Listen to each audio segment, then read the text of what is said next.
Greetings necessary. I'll see you in a few minutes. I'm just going to make the astro doodle.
I don't know if you can hear me. I'm right here. I'm just doing some prep work, homework. I'll be there in just a minute.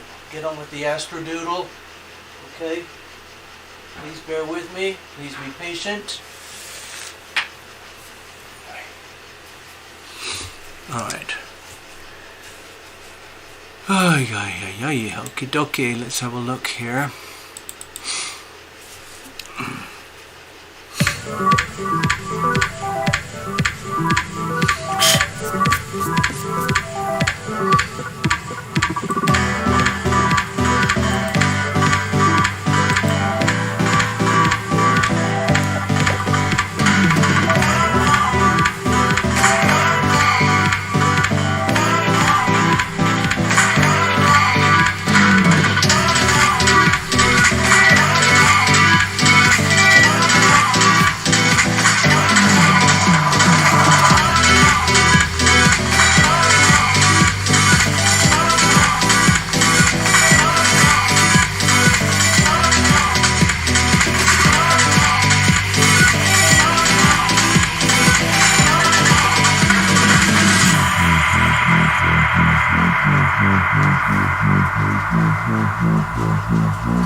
Let's see what we can do here. Sorry, oopsie. I'm just gonna close this up here. Give me a second. Bear with me, folks. So there's certain aspects I don't want to put in because it's too cluttered and they're not strong enough. I'm just going to concentrate on the main things, okay? I think that should be all right. Yeah. Yeah. Well, let's just leave it like that, okay? Yeah, we do have Uranus is still retro. Neptune's already direct, so we've only got, well, Mercury just turned retrograde, so it's Mercury and Jupiter and Uranus retrograde. Neptune's direct, Saturn's direct, Pluto's direct. Still a lot of retrograde stuff going on. I'm going to put these over here and I'm going to check in with you guys. Just see. Oh gosh.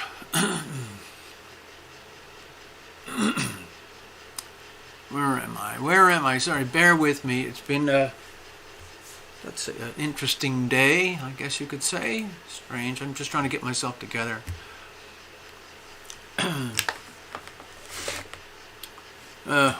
Sorry.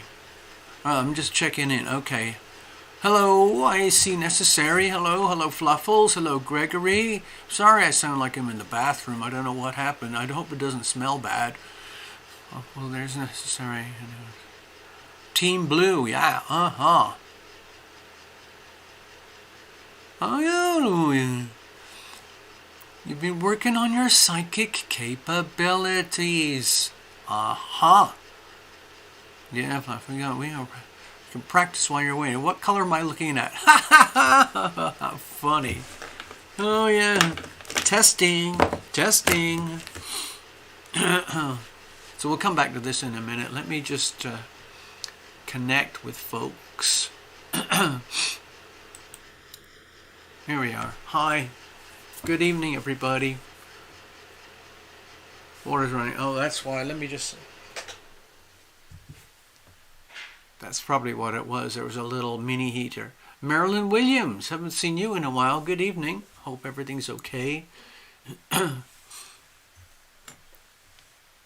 right.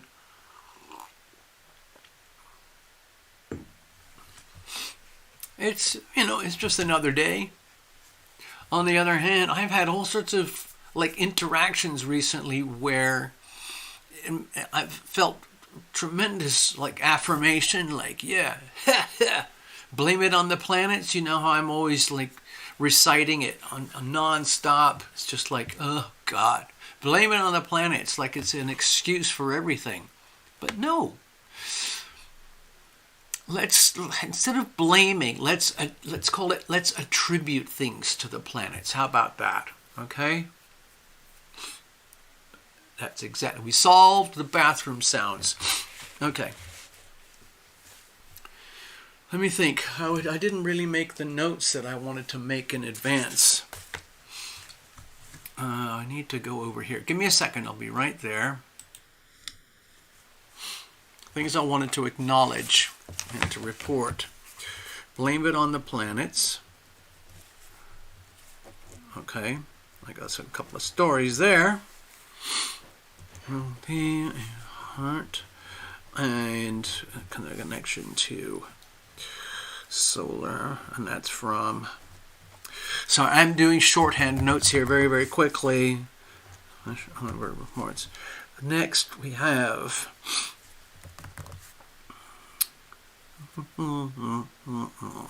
duplicity in the finances. And over here. Yes. Okay. Global dollars. Okay. I'm going to blame it on Venus. Okay. And oh gosh, there were so many little mini events I wanted to share, but I've lost track of them at the moment. I should have started my homework earlier and I could have had them all notarized. Ronnie Sanders.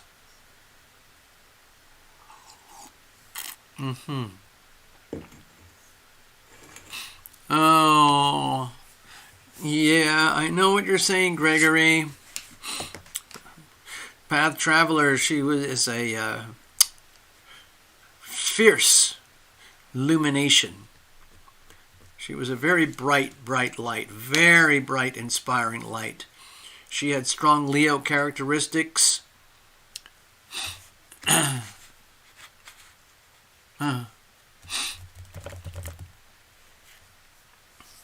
Anyway, let me go.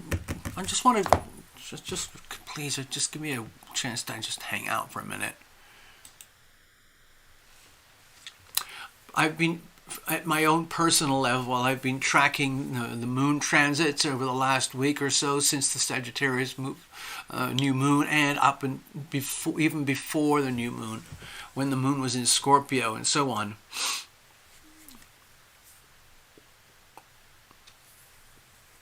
So, as I went through the different moon patterns, I kept thinking, okay, that makes sense, that made sense. I felt this, I felt that.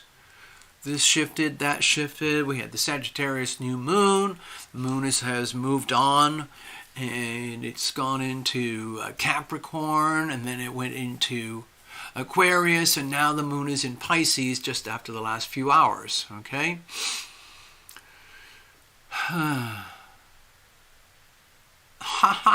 there's Tina. Hi, Tina. We might as well just pretend or imagine or just take it as a given that Path Traveler is here tonight, because I felt like I had an encounter recently. I can't remember the details, but it was in the tone of like, yeah, but what did you expect type of thing, and lots of encouragement.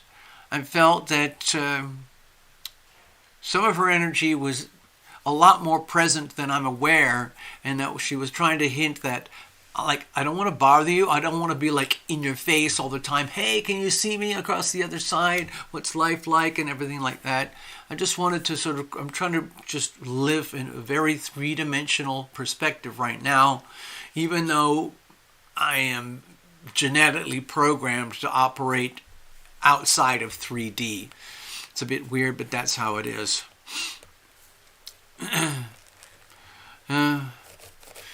So I'm glad everyone else is registering their own personal encounters. The thing that I really noticed, I thought, well, okay, the things that's happening with the planets don't make much sense to me when I'm thinking of the moon, because, yeah, I can follow that, makes sense, but there's other stuff going on. And I was talking to Love Triber. And anyway. Oh, thank you, Tina. Anyway, so there's someone we know and having really kind of serious heart issues. And I kept thinking, well, that's kind of strange. We already know the basics. There's this and that going on with heart issues. I have my little quirks. In general, I'm absolutely just fine. All the numbers are just fine, but I've met a few people who have anomalies. And one of the anomalies was having a high blood pressure, but a very low pulse. And that's normal. Apparently, it's called bradycardia. Anyway, so I thought, well, okay, good. I'm hearing about other friends and so on who've got their own particular conditions, and I kept thinking, okay, yeah, so on. But the thing that really jumped out was this issue with heart energy. And so I was just doing my own homework, totally off topic. I was watching Suspicious Observers. I like him. I watch him every day. It's like a 2-minute video, and he goes over the energy of the sun for the day. It's a very scientific channel. It's very much in the world of Aquarius type vibes. Very futuristic, very scientific, and I would say very realistic. And what he was pointing out is that, yeah, we did have some pretty big solar flares in the last few days, CMEs, coronal mass ejections, and so on. And on the charts, yeah, they look pretty big, but they weren't enormous that would cause like catastrophic, damage like in 2017 or the Carrington event in the 1800s and whatever. But still, there were a lot of things here on the Weather Channel and, random stuff coming off of Telegram and Twitter and YouTube videos and so on, and friends and whatever, and links to links, all indicating like this surge in like static energy that was very difficult to handle, like aurora borealis energies in random parts of the world that didn't make sense. Crazy weather patterns, intense cold, even despite all the climate terror people going on about at the end of the world with climate boiling and all of that stuff. There are places that are having enormous freeze-ups, and there's parts of Canada that are very unusually warm. And a lot of this is to do with the magnetic poles of the Earth shifting around. There's also the 20,000-year cycle for the actual the actual rotational axis of the Earth, because it goes through every 20,000 years. The world goes, it goes like, and then it goes on its axis. That's different from the magnetic pole. The magnetic pole has a different cycle of behavior. And then there is another cycle that repeats every 12,000 years, and that's more to do with the sun and temperatures and heating and cooling cycles. And there's like an intermediary cycle, half of that, which is every 6,000 years. So I was watching all these things and discovering amazing things about the Sahara Desert, and I kept thinking, okay, now we've got some common sense here. When you pull way back and you look at our beautiful planet from far, far away over hundreds of thousands of years, it all makes sense. It's perfect. It's absolutely beautiful. Things warm up, things cool down. Things warm up, things cool down. The planets gyrate slightly out of perfection in their orbits. A little bit here, a little bit there. The moon goes a little bit farther out, comes a little bit further in, and so on. And these look like microscopic numbers when you do the math and the physics, but it actually has really profound effects here on Earth because it affects our physical experience, gravity, magnetism, and all of that. So I thought that was really fascinating. But the funny thing, well, it was not funny. When I was watching Suspicious Observers early this morning, he studies lots of scientific papers that come from all sorts of colleges and universities and science labs across the world. And he kind of distills through everything to get to the little nuggets that are important regarding the sun and solar activity and sometimes the other planets. And what he discovered is a very recent study from about 30 different scientists all across the world, correlating all their data, putting it together, and they realized, oh my God, these solar coronal mass ejections, these solar flares, if they happen in a certain way at a certain time, they actually impact the behavior of the human heart. They can measure it. They've now been able to measure it. And the typical experience would be what you would feel as stress, because the blood pressure would go up, possibly the pulse would go up, it would become very unstable, erratic.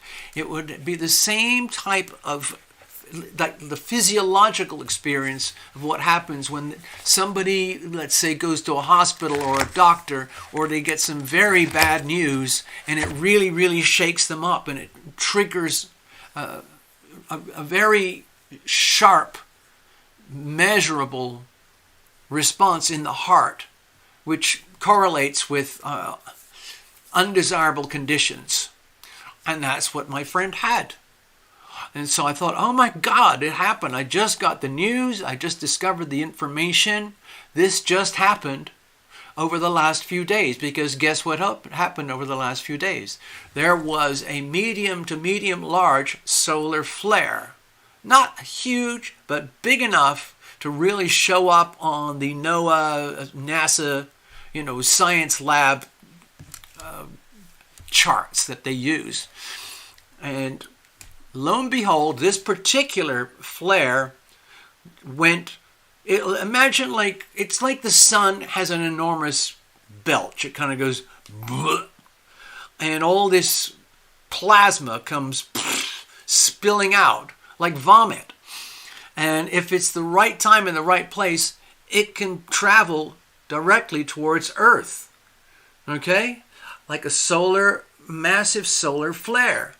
It could glance off to the left, to the right, to the north, or the south. But in this particular one, they showed the charts where it was impacting the southern hemisphere, but especially South America. And in South America was all of this, okay? It was the whole of South America. But it had grades of impact right into Central America and to the southern states of the United States. So there you go. Blame it on the planets. That flare, that solar flare, has passed off as of yesterday, and the heart condition has subsided as of yesterday. Interesting. So the sun does this, barf, that barf slams the earth, that big barf of plasma makes the human heart very, very agitated. So there, okay?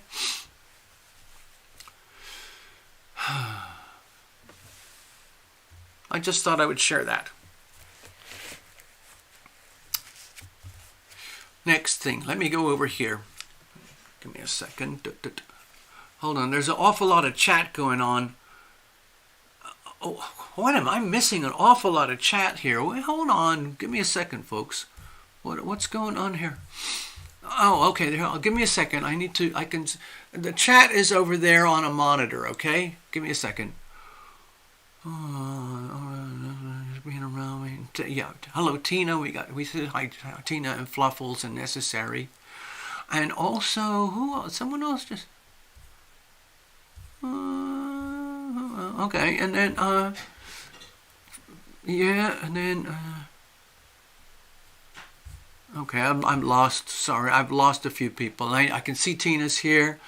Necessary. Someone ran their car into the front of the CVS in my town 4 days ago, right through the makeup aisle store. Is now somebody might have had a heart attack. It's in the front. Who did it? TL, can I have a reading? Hello, Fluffles. Yeah, I can do a couple readings tonight. I think I've got one already booked. Let me just check. The holidays bring lots of mental health issues show themselves, like due to stress, loneliness, lack of sun, vitamin D, yeah, too much alcohol, yeah. TL, can I buy you a reading for yourself? I'm not going to do that live here. No, don't waste your money, Fluffles. God. All right, thank you. Ronnie Sellers was a bad bot. Oh, okay. Thank you. Gregory. Oh, okay. Let me just do it. I'm just going to do a bit of homework here. Just going to do backstage homework stuff. Just checking on things. Hold on. Tina. Oh, okay. I got a couple. Oh, okay. Alrighty. Let's okay, I'm doing this all live on the fly, remember, so just please bear with me. All right, okay. So we've got two readings lined up already. We've got a reading for Tina and we got a reading for Gregory. Okay. Cheers, everyone.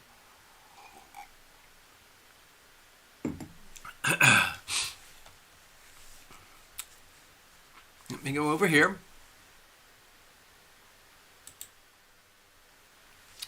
All right, I just remember the other one I wanted to mention. Julian Assange. Let's see. I also wanted to mention the. I guess the DC swamp stuff, because it's reaching a point of kind of critical mass. There's the whole Biden Trump thing, and I'm going to equate that to tyranny versus freedom. Okay, I got that. So, and that's going to be on the Neptune energy. So, on another thing. Redacted on redacted, there was more horrific stuff about the child trafficking. Oh my God, I have to mention it, and I'm sorry, because it's so serious. And all right, so there. All right, now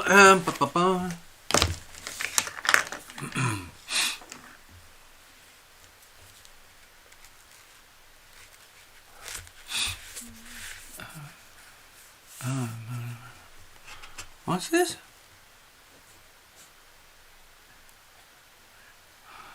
An MRI of brain. Oh, wow, Tina. Okay. Tina, if we all bought you a reading, who would you want to get a reading from? Huh. Well, that's interesting. I haven't thought about anything like that in a long time. I haven't even watched any tarot people for a long time. I remember some. I'll have to check. I don't think I can answer your question tonight, to be honest. I'd have to kind of go back into my viewing history. I mean, there's some wonderful tarot people out there, I'm sure. All right. Let me just get to the Astrodoodle. You know how I like to do that. I forgot the moon. I knew I forgot the moon. Ha ha ha. The moon is actually here. In Pisces tonight. There, right there. Okay. So just in the everything that I've been gibbering about tonight happened in the last few days. I'm talking about from when the moon was in Scorpio for a couple days, Sagittarius a couple days, Capricorn a couple days, Aquarius a couple days, now in Pisces. That solar mass ejection, coronal mass ejection, happened over this period here. It was extended because, it's millions and millions of miles. So the actual orb of influence for the solar flare was probably like a 36 to 48 hour influence, the way we feel it here on Earth. So it actually occurred just towards the end of the moon in Capricorn, all the way through moon in Aquarius, and then fizzling out during the moon in Pisces, where we are now. I learned about the correlation very early this morning when the moon was on the cusp from Aquarius to Pisces. I learned about the correlation between the solar flares and the behavior and its impact on the human heart. There, psychological pressure, Psychological pressure, someone I mentioned earlier up, like the car crash. I can remember, I'm just doing a quick nostalgia thing here. I've seen quite a few car crashes live, and I've been in quite a few of car crashes live, but that was very, very long ago. I was a very different person at the time. Some of them were absolutely gory, so gory it's almost indescribable. Some of them I was very up close to actually witness it. And people do lose it when they're driving.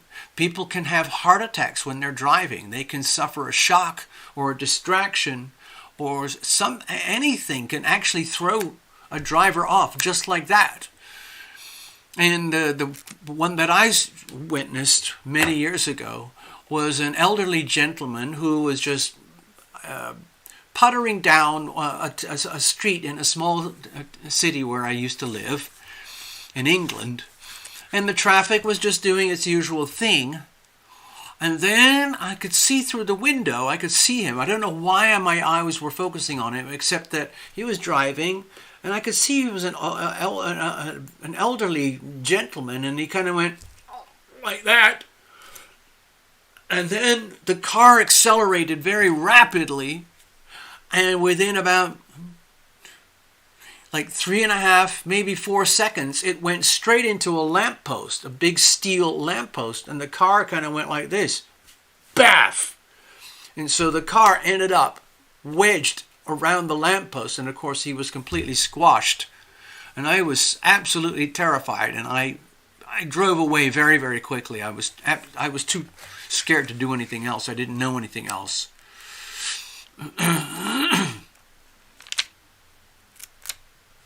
Let's have a look. Okay, give me a second here. I gotta take off one of my shirts. Oh boy, oh boy. Give me a second. I'll be right back, folks. Stay right there. Oh, all right. Sorry about that.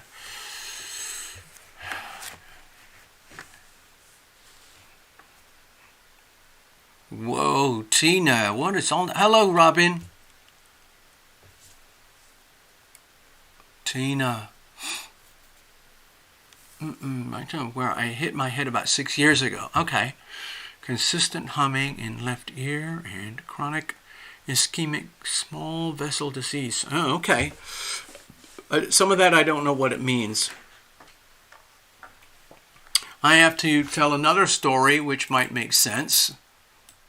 This is not one where I blame it on the planets. This is person to person. I have a very, very dear old friend, and he had a kind of a bad breakup phase with his girlfriend, and it did not go well at all. In fact, it got very ugly. And one day she picked up a cast iron frying pan and did the old-fashioned thing and whacked him in the head. And he has not been the same person ever since. It's like he's got brain damage. I can still talk to him and have a conversation, but it's kind of difficult. And we've kind of joked and hinted that, oh yeah, blame the frying pan. But it's really not funny at all. Because, we all have enough problems as it is just trying to get by. But to have that much damage, I'm sorry. So I'm sorry for you, Tina, in that if there is some kind of, if it's actual, there's a reason why our skull is so thick. It's because we need to protect our brain. Consistent humming in left ear, chronic. I don't know what that all means, Tina, but if you're aware of it, then it's probably there. It's probably an issue. Sorry to hear all that.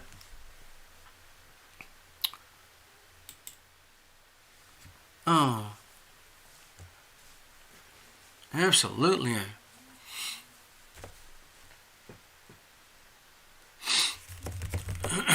Okay, let's have a look.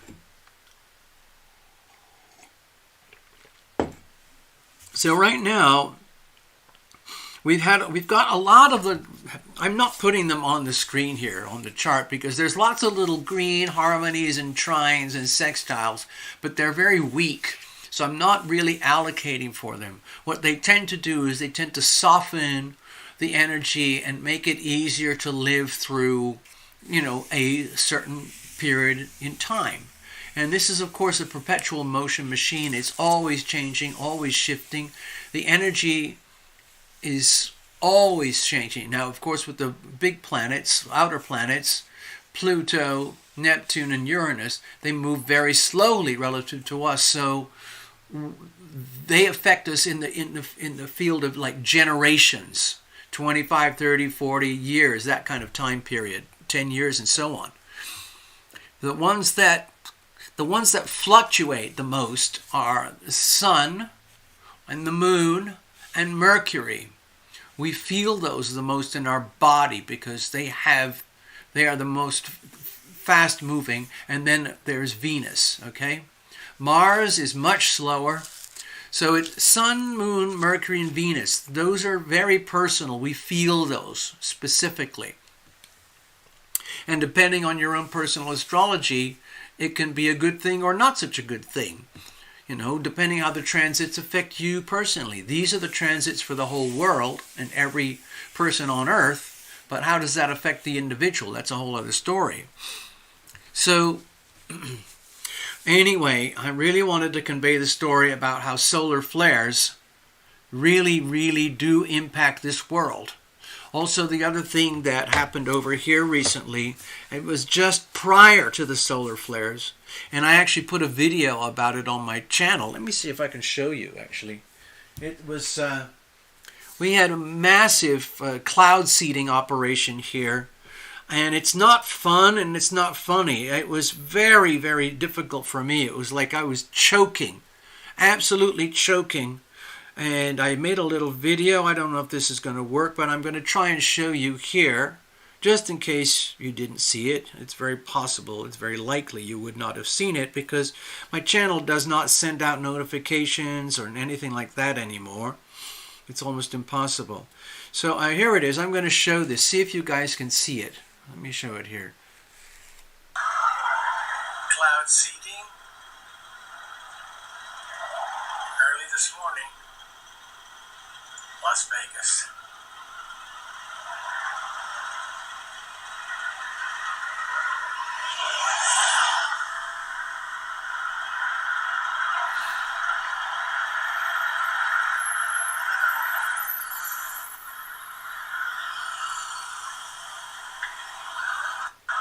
All right. Cloud seeding. So, I don't know if you saw that, but yeah. We get them now and again. Well, we get them. And it's kind of scary. Honestly, I'm now correlate. I always thought it was just nuts, but it's true. And then Love Triber asked me if I would do some remote viewing on the people who do the cloud seeding, okay? Thank you, Fluffles. So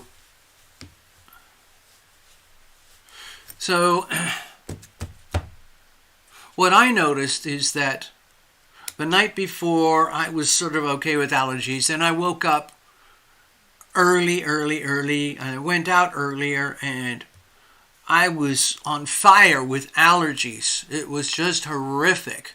And then I look up at the sky and I see what I just showed you on the little video. Chemtrails. Apparently they use sulfur dioxide and what's the aluminum sulfate or something. Something like that. Anyway, it gets spewed out of the back of commercial aircraft. And you have to wonder, how does that happen? Who does it? Who's paying for the chemicals? Who's loading the chemicals into the commercial aircraft?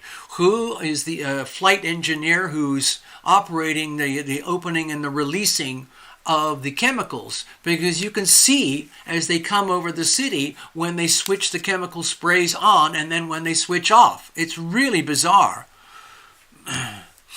It's just awful. It's just really, really awful. And they say they're trying to help us by, blocking the sun. I think they're trying to poison us. They're practicing on human beings about how to poison human beings. And they're telling us, they're actually helping you. All they have to do is swap out aluminum sulfate and sulfur dioxide, whatever it's called. Swap it out for, Agent Orange, And, you can kill millions of people. I saw a very disturbing thing on one of my feeds just the other day about some, awkward, let's say, behind-the-scenes footage regarding Bill Gates and his activities. And how it's becoming so obvious now that this... He's done amazing things for the world, like bringing in computers and Microsoft and all of that. But the shadow side is absolutely terrifying. Hello, Maria.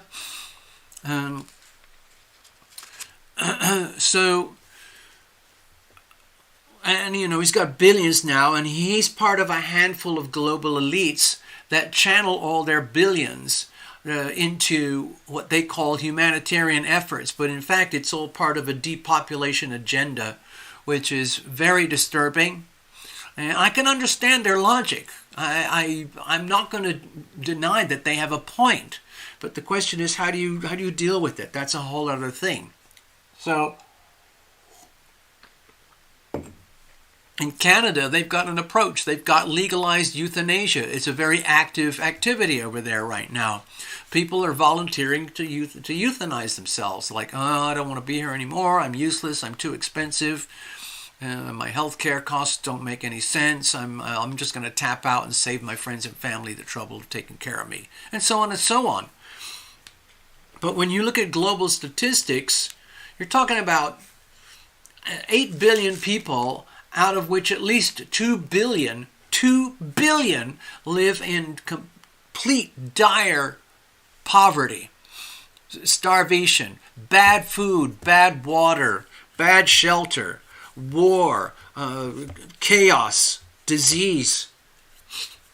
2 billion people. I've been watching other things, around global finance. If you look at this one here, Venus is in Scorpio right now. Venus is one of the money planets, and it's in one of the money house, the house of other people's money. So what I've noticed on some of the financial reports I've been watching, there's these weird anomalies that don't make sense to a lot of finance people. Like, all the theories point to that we are going to have an explosive crash in the American markets, but it hasn't happened. Everyone is thinking any minute now it's going to explode. It's going to completely implode. Housing prices are going to crash. Car prices are going to crash. Foreclosures everywhere. Banks closing down. Runs on the bank. What do they call it when they take your money from the bank and give it to the government? What's it called? It's there's a word for it. Anyway, it's the process of closing up a bank and taking all the bank money and giving it to the bigger bank on top, and you lose.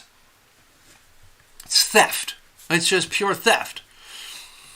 And so Venus, to me, it feels like, well, Venus has been here for a few weeks already.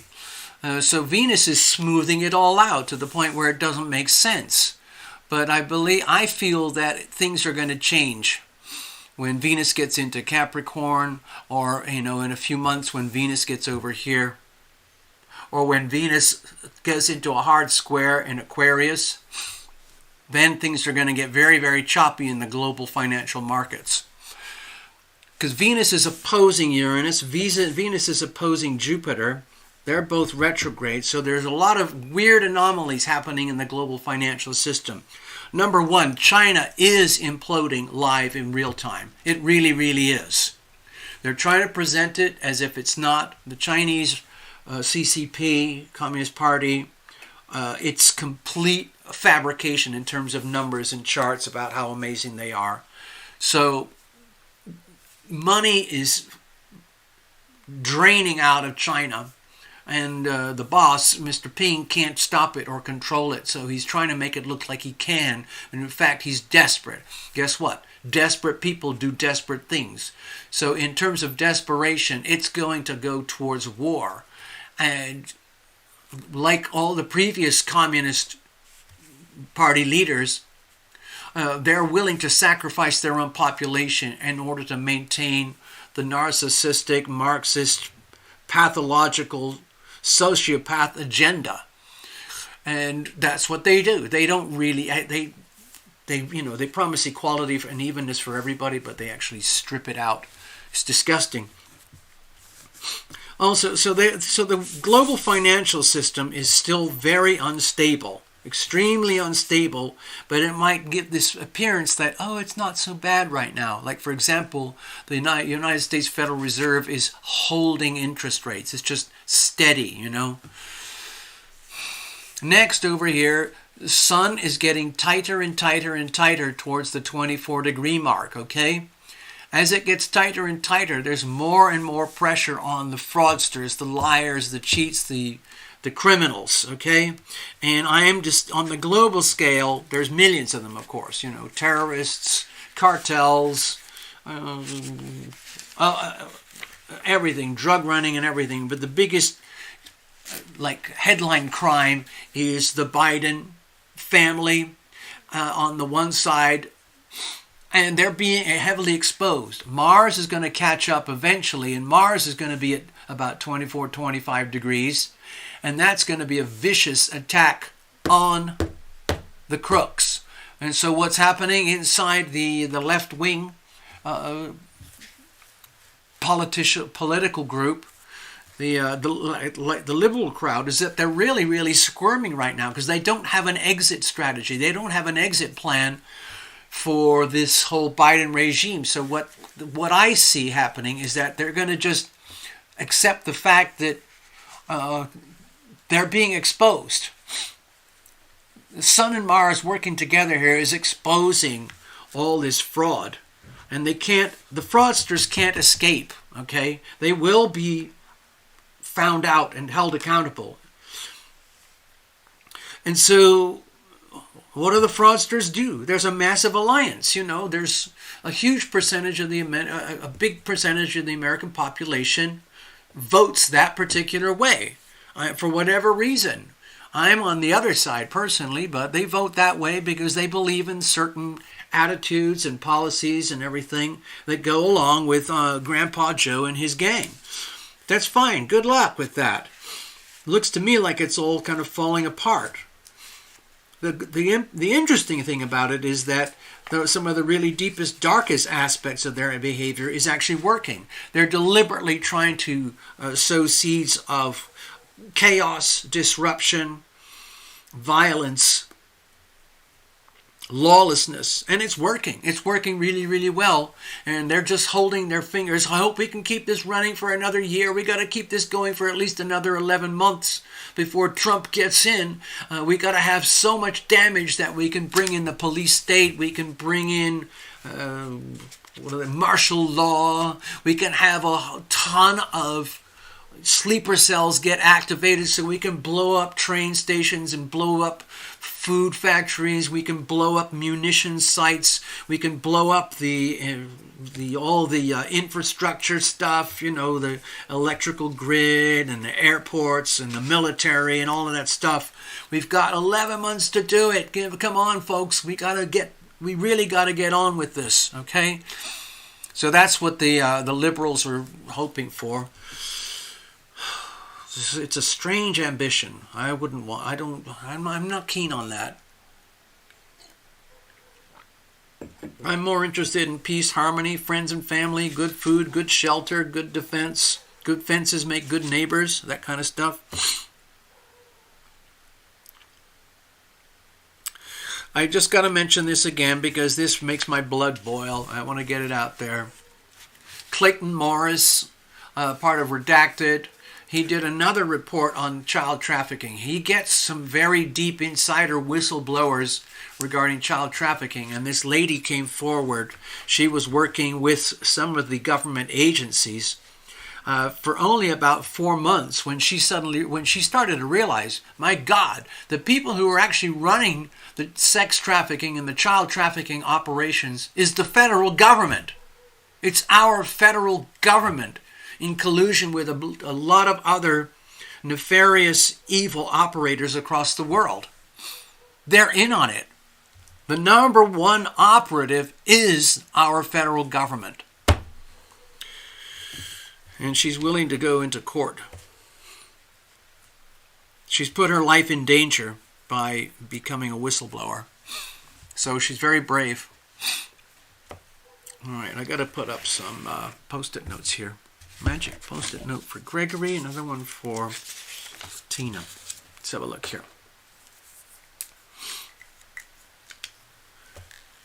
Hold on.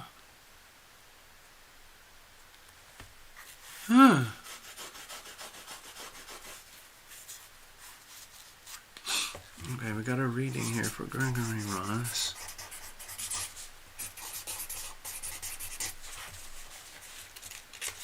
And we've got a reading for Tina.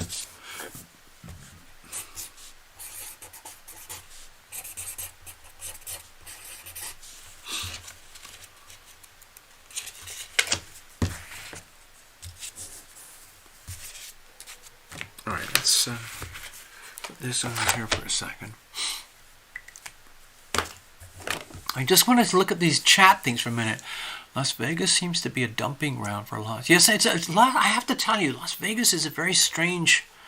It's a strange place.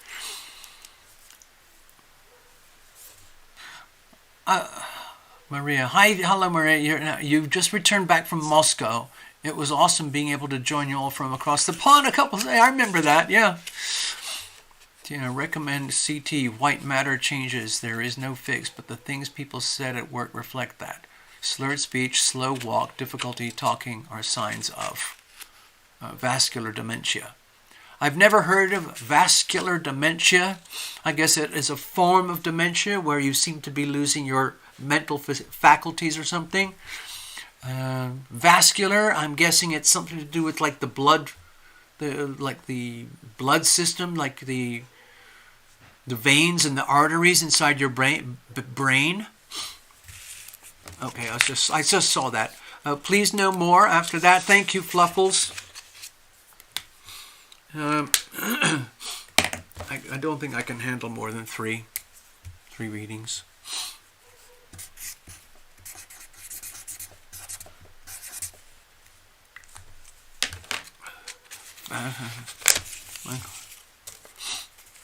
All right, so not enough blood flow. Oh, interesting. Oh, I remember what you're talking about, Tina.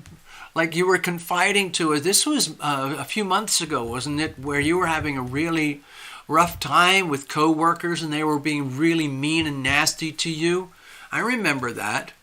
And they were saying it worked. Oh, slurred speech, slow walk, difficulty talking are signs of vascular dementia. Okay, so you're kind of doing your own self-diagnosis right now. Gregory is adding that it might be that there's not enough blood flow. Again, I'm not an expert. I don't really know. Thank you, Fluffles.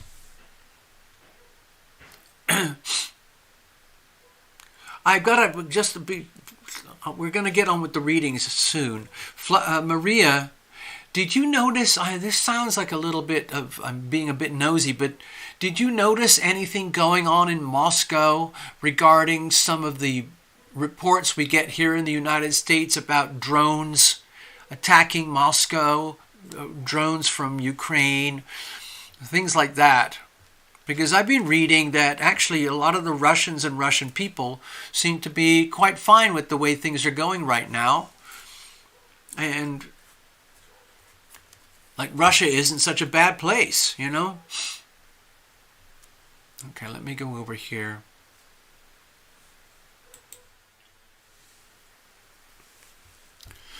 Yeah. It's amazing, really. I've been here 3 years now, 3.5 years in Las Vegas. And every day I keep thinking, God, this is a strange place. It doesn't make any sense. It's out in the middle of a desert. There's no natural water to speak of. There used to be some groundwater, underground aquifers, but they vaporized long ago, got used up. And I was talking with Love Triber, and I had this feeling like, yeah, we've got Nellis Air Force Base up the street here, and it's a very big, important base regarding, what's it called? SATCOM, like Strategic Air Command. Strategic Air Command. They do a lot of training up there for fighter pilots and transportation pilots and helicopter pilots, loading, unloading, takeoff and landing. They do a lot of logistics from there, transportation in and out to go to other countries, you know, sort of behind the scenes stuff. Excuse me. And then you've got the city itself, which is like it's like a pancake inside of a huge cast iron skillet. And then right down the middle, you've got this X-shaped thing, which is where the two major interstates cross over and where they have the strip. And the airport, it's funny because the airport is right in the middle of Las Vegas. It's really weird. I've never really seen that before, but it's right in the middle of Las Vegas. And you can get an Uber ride straight out of the airport and straight over to the Strip in a matter of minutes. It's freaky. But I have felt that the way I see it is that people come here to spend money. They want to party. They want to have fun. They want to escape. Sex, drugs, rock and roll, booze, gambling. Gambling's very big. I don't know a lot about what goes on downtown, but a lot of people come because they just want to visit. They want to escape. And that's what Las Vegas is built on. She told me Las Vegas, the city, was built on losers. Basically, because the banks and the casinos are the ones that collect all the money. Banks, casinos, the hotels, from all the money that floods in here. Because even when times are very, very, very hard, people come here anyway because they want to escape hard times. So I had this comment where I felt like, when we get civil war in America, and Seattle is exploding, Portland's exploding, Los Angeles and New York and Chicago and Atlanta, they're sparking off everywhere. There's people still going to be coming in and out of Las Vegas. Hey man, how are you doing? Oh, I saw you on the strip. Yeah. I just won $1 million. Oh, I just lost $1,000. Oh, where are you staying? Blah, blah, hotel. Oh, okay. Let's meet up, have some more drinks, and we'll go to the buffet, the all-night buffet. Hey. You got to have somewhere to go. And I've always felt like Las Vegas is kind of protected. It has some kind of like protection dome around it.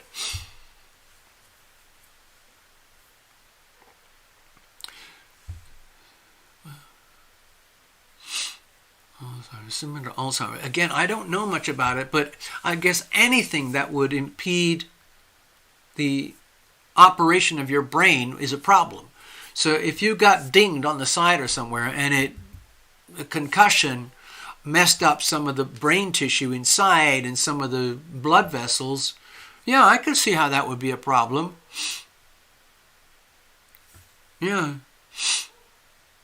I don't know if there's any cure for these things. Again, I don't know much about it, but the good thing about it is to be able to put some words around it. You've got to reveal it to heal it. And if you're getting indications, that the things that you're describing, whatever the CAT scan or something, then if you know what it is, then you have a chance to, treat it or heal it, or at least whatever they call it, mitigate it. No deal. Okay. So I'm kind of revealing myself here. I don't really know much about what. Okay. Oh, okay.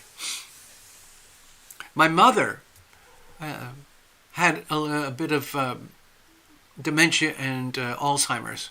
No cure. Okay, so again, I was thousands and thousands of miles away. I've had very long distance relations with my family and siblings. My mom and dad passed away.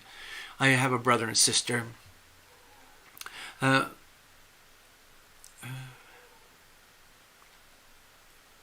Funnily enough, my father passed away when he was working. I knew he was going to work literally till he dropped. And one day he was just going out of the kitchen over to the bathroom. He was working in the family bakery because he had a bakery business. And he went from the kitchen into the bathroom and did his business and stood up too quickly, got a bit dizzy, fell over, banged his head.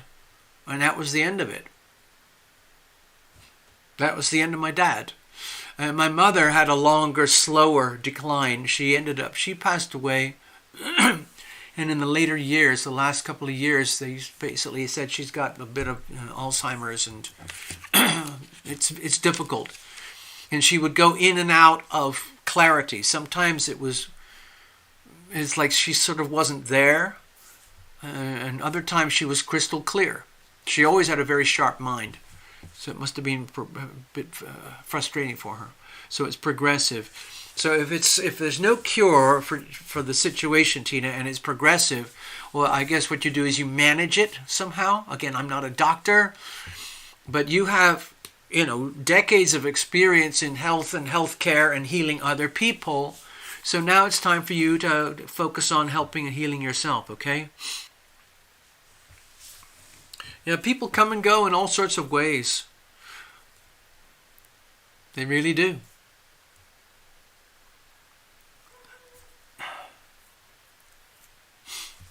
I saw a very, this is, all right.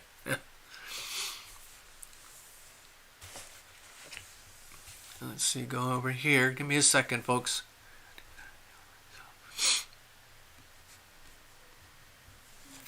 All right, I'm going to go back over here for a second, because we have to anyway.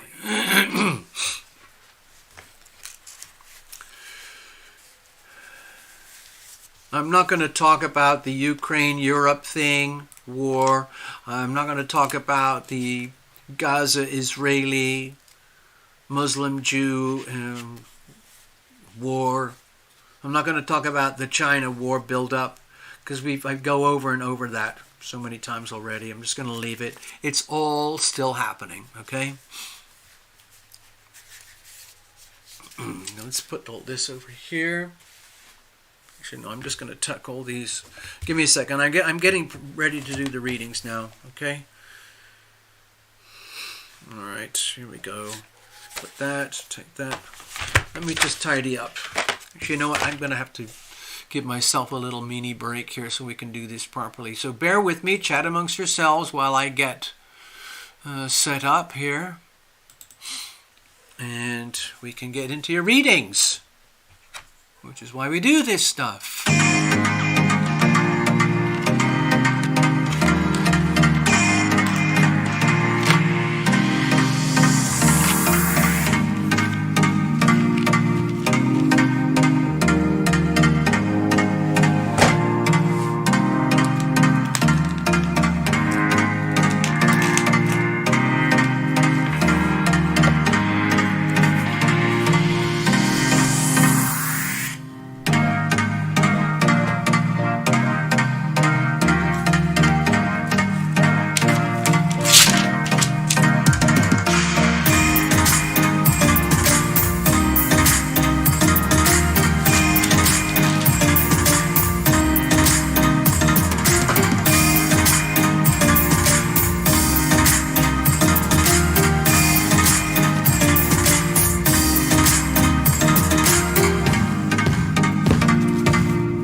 We're pretty much ready to go.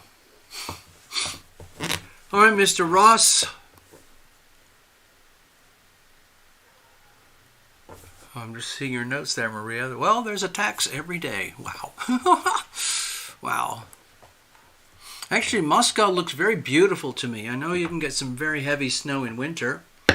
Russia can get very, very cold. I know that.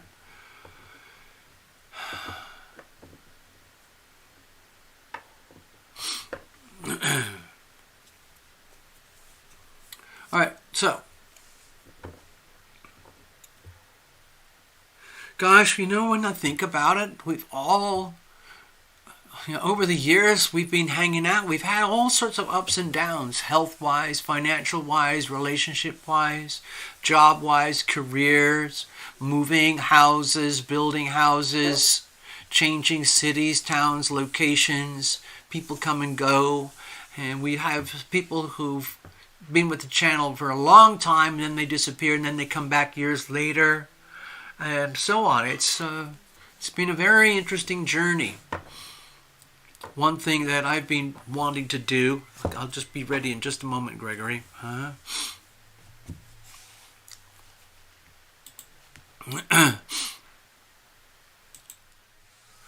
What I'm hoping for is that I can find a way to be very resilient so that I can endure for an extended period of time, like an extended shelf life, so that I have the privilege, the extreme privilege of being alive, living through the Pluto in Aquarius season. In other words, the next 20 years. I believe this is going to be monumental history for the whole of humanity. And if you watch what I watch, study what I study, all the people that are concerned about these things seem to feel the same way. We're witnessing something that really hasn't happened before with humanity. The reason I'm saying that is because when America, the United States, was founded 250 years ago, that was just another astrodoodle. And that the energy of that time stamp was captured in the Declaration of Independence, and then a few years later, the United States Constitution. And that all aligned very, very closely with what we've been dealing with over the last few years. It started specifically with January 2020, which is, of course, my world-famous book, Global Restructuring 2020, and the very, very long-term ripple effects from that year.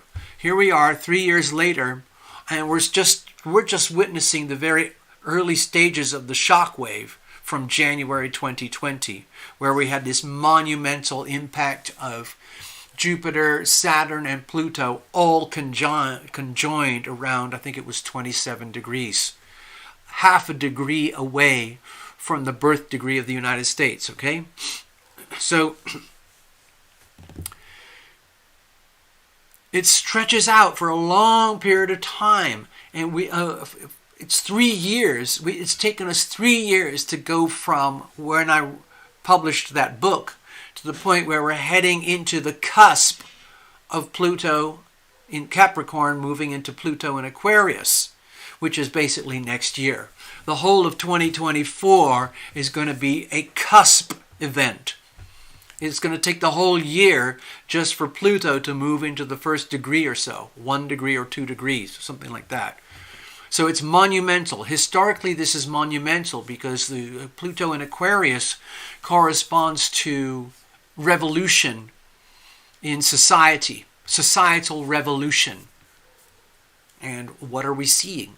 The seeds are already planted, the fuses have already been lit, but we're not actually in it yet. We're in the opening stages. So I believe, like a lot of people are saying, that 2024 is going to be a very interesting year.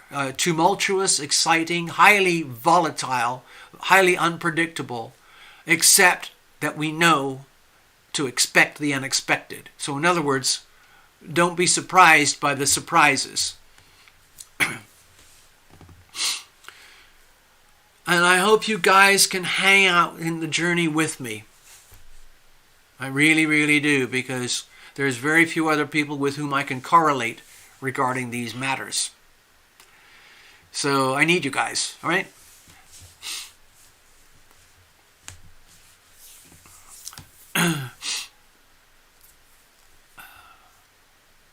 Thank you. All right, let's get on with your reading.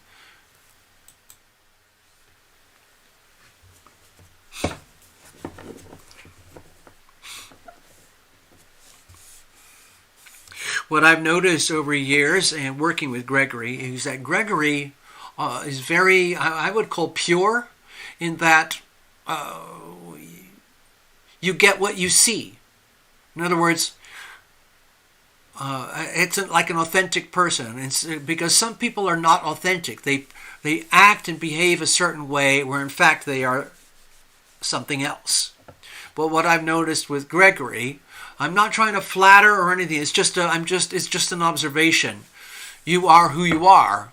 You stand with yourself. You are your as far as people go in general, you're on a high scale of being true to your authentic sovereign self. In other words, if you're upset, angry, and pissed off about someone or something, that is expressed in a way that is authentic and true and legitimate, okay?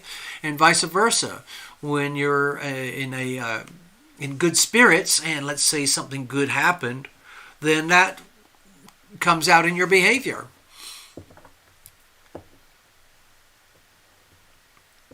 I've, like all of you, we've all encountered all sorts of people, but in March of 2020, some of you remember March 2020, that was the lockdown.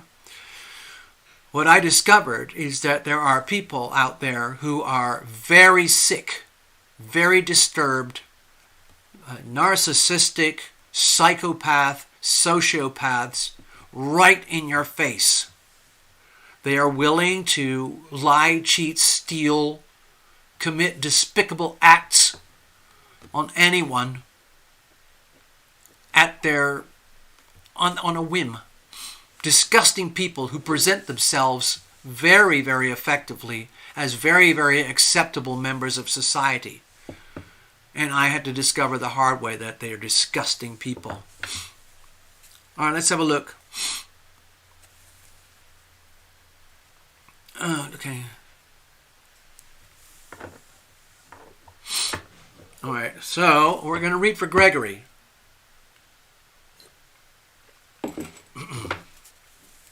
Cards are already shuffled, but let's just do a last minute to be sure. I don't do jumpers, flyers, and chaotic spills. Sorry about that, a bit messy. The moon is pretty much heading towards the middle of Pisces right now, probably about 10 degrees. Soon it's going to be 15 degrees, so if anyone's having some very tender psychic moments, that might be normal, okay?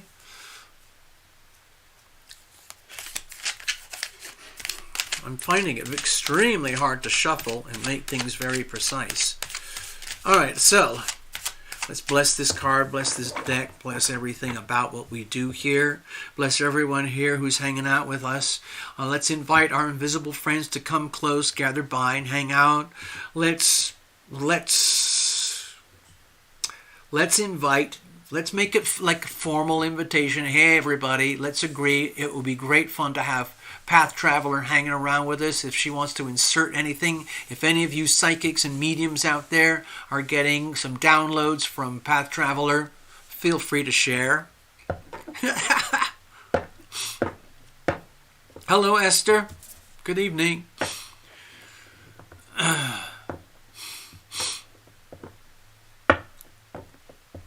Thank you for sharing this stuff, Maria. I'm glad everyone's sharing their issues regarding health matters. All right, let's have a look. Oh, by the way, Esther, you just reminded me of something. There was a fellow here recently, and his name is Russian Thoughtbot. Very intelligent fellow. And the other day, he bought a reading. And so I gave him a reading, and it was at the end of the show, and it was quite a disturbing reading. And I thought, oh my God, this is a very hard reading for me to deliver because the messages are quite painful. And the client, Russian Thoughtbot, might not appreciate it. And so as soon as the reading was over, I said, hello, well, everybody's been a great show. Good night. I gotta go. Click. And I was out of there very, very quickly. And anyway, he came back again, and he said that he actually did catch the reading. He saw it, and he said it was kind of disturbing, almost a little bit too much to handle. And so he said on the chat, he wrote back and said, you know what, I don't think I can ever handle another reading, but I am going to come back because I love all your geopolitical talks. Okay? So anyway, yeah. So Gregory, what's going on? Bless this deck, every single card, the camera, computers, the lights, the internet, the softwares, all of it. What kind of messages do we have for Gregory here tonight? Okay. Anything could come up. We know that, okay?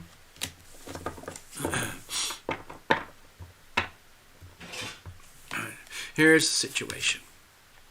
Here's the challenges.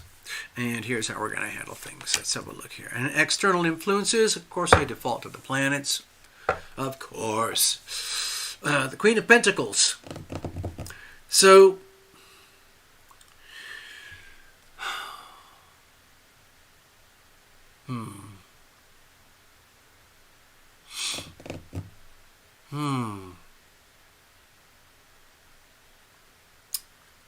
Okay, you've got a question there. It says, how can I be a channel for Christ energy in this season? Well, let's get a couple things straight first off. With the Queen of Pentacles here, my feeling is an indication that you're already a custodian. You're like a custodian. You're already an instrument. You're already infused. You're already like an operative, of the healing power of love. It moves through you very consistently. The audience should know that Gregory and I have worked together behind the scenes in private readings extensively over the years, and I can vouch that in terms of what I would describe an instrument or as a transceiver, a human, a person who effectively transmits and receives energy, but in a way that's very conscious. In other words, deliberately choosing the healing power of love as opposed to just random chaos. And Gregory has made it his business, unwittingly in his own way, to be an instrument of the healing power of love. And he does that in his professional life and in his personal life. So effectively, he is a custodian of a very valuable asset. The asset is being an effective instrument, okay, an effective transceiver. Either whether it's learned or instinctive, your ability to receive the healing power of love, own it as an asset, understanding that it is very valuable, and then, like the Queen of Pentacles, being very judicious, very careful about how that energy is shared. For example, you're asking here, where was it on the chat? Somewhere, give me a second, hold on. I'm going to be on channel Christ energy this season. Okay, so this might sound really awful, Gregory, but discernment. I feel that discernment is very important here. This is a very female energy.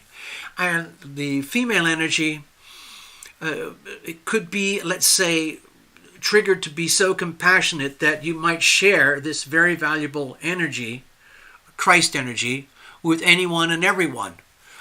In which case, it might be dissipated and wasted and lost. And so, it sounds kind of mean and selfish, but to me it feels like, regarding your question and regarding this card, it's very important to be very discriminating, not in the nasty way of discrimination, but in discernment, being very careful in discerning how and discerning about this stuff, okay? About who you share that energy with, what form you share it, when you share it, why you share it, where you share it, and how you share it. It's a very mercurial energy, and because it's right there in front of you, or you literally are a transceiver. Mercury energy is the transceiver energy. So what I'm seeing here is that there's kind of a big question mark, and it's very clear. You are aware that you have this asset. It's a very valuable asset. It's not something to be wasted. It's very, like, if you are determined to share that, it needs to be done in such a way that, okay, I'm going to share something. This sounds awful. Like when I was at McDonald's this morning, and it's happening a lot more over the last 5 to 10 days or so, there are a lot more people in the car parks, in the driveways, in the sidewalks, in the dumpsters, in the alleys near the McDonald's where I go. It's very sad, but these people are literally nothing more than human waste, human detritus. They have absolutely nothing. They're covered in dirt, garbage. They smell. They're holding on to their belongings, which are filthy, decrepit. I don't know if they are people who've managed to come over the border and find their way here. I don't know if they're local. I don't know what it is, but it's very sad and very disturbing. And I've had a tendency over my life to just randomly give money away to people who look very sad. And in some ways it's backfired. I was really admonished by a few people who I highly respect, like, you're not in a position, TL, to just throw that money out like that. It is very tragic. There's a lot of tragedy out there, and it might be an idea to, it sounds very mean, like why would you give that $5 to that person?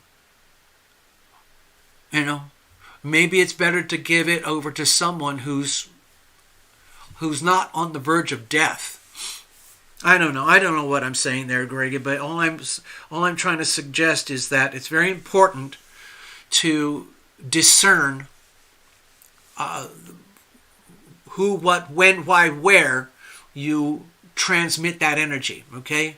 You're already a transceiver. You are receiving Christ energy. You are receiving the healing power of love. And now the question is, what do you do with it? If you see the pentacle there is the physical manifestation of the healing power of love, what do you do with that?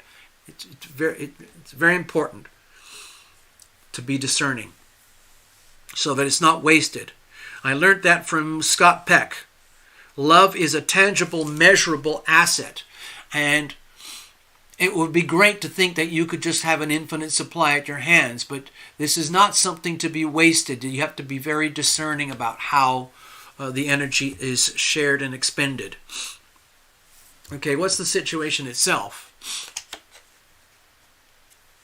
Okay, so the Hermit here. So I've got to admit, Gregory, I'm saying this in a kind of a neutral way, but I've always felt that you were very, very self-contained in your own way. I also sense that you're very gregarious. You love being out there with the people that you like, and you like to enjoy life and be out there and have fun.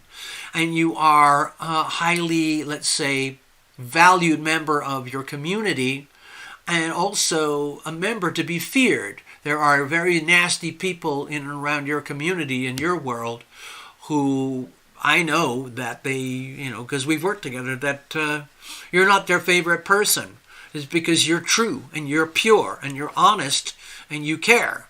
And that's a problem for some people. So you end up, unwittingly, you might have, crafted a lifestyle for yourself where that is very, very self-contained, where there's not a lot of places where you can get, let's say, the camaraderie or feedback or the immersion into society that you would wish you could have. And no matter how you immerse yourself into, let's say, society and fun and everything, you're still a very, very singular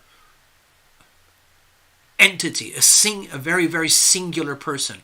There's nothing good or bad about that. It's a very good thing. A lot of people are frightened of it. A lot of people are terrified of their own energy. They're terrified of their own light. But because, let's say you've reached an evolutionary point where, well, I'm just me, and I'm just being me. I can't pretend I'm someone else. I can't, adopt someone else's lifestyle or attitudes or perceptions and belief and pretend that they're mine. I have to discern my own. And a lot of people don't want to do that.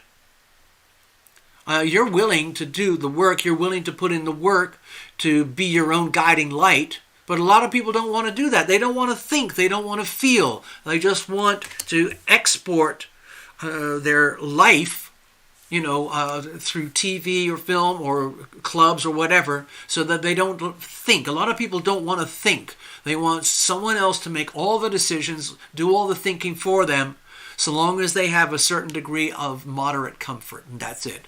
Well, I just want to be able to, whatever. I'm sorry, I don't want to insult people, but there's a lot of people who do not want to think. They deliberately shun the idea of being their utmost singular self, because it can be very uncomfortable at times.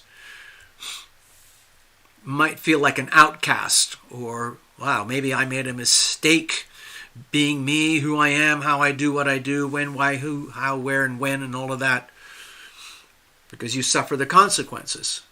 On the other hand, it's great when it works. What's the problem here? Okay, so with the Six of Swords here, it's like, okay, this is how I'm feeling, okay? It's like you would like to start to create escape pathways, like pathways of escape, almost like, okay, like you were asking, how can I be the best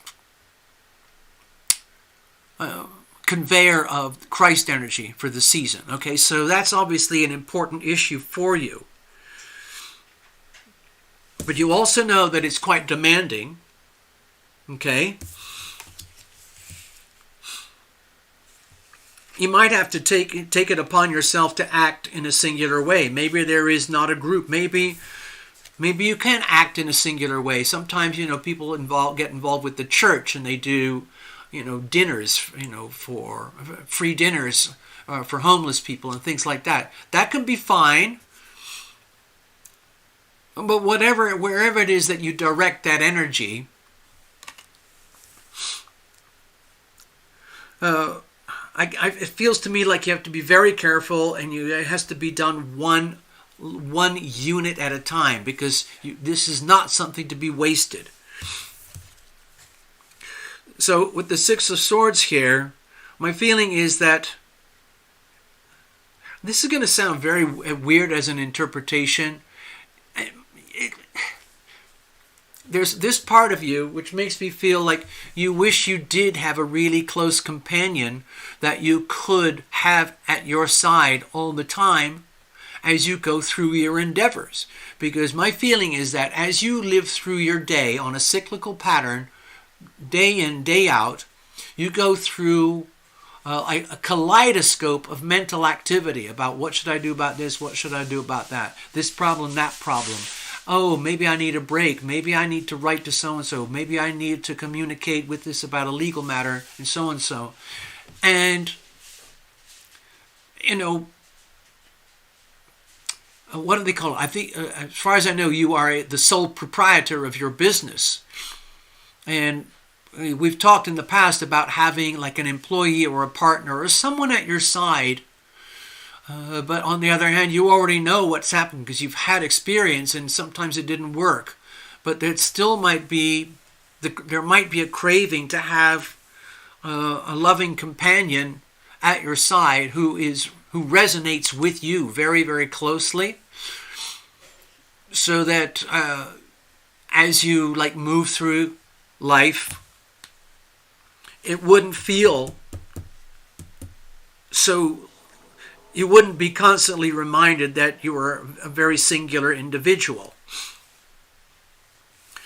So, yeah.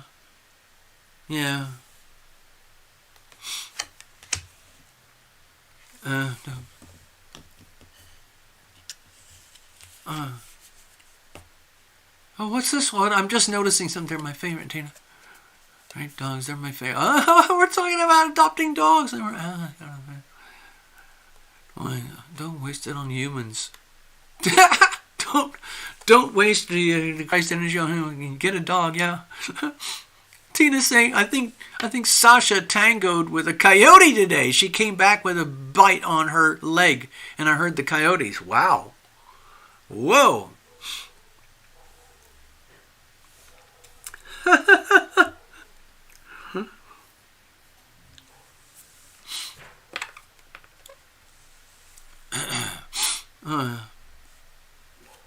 All right, so how do we deal with this going forward?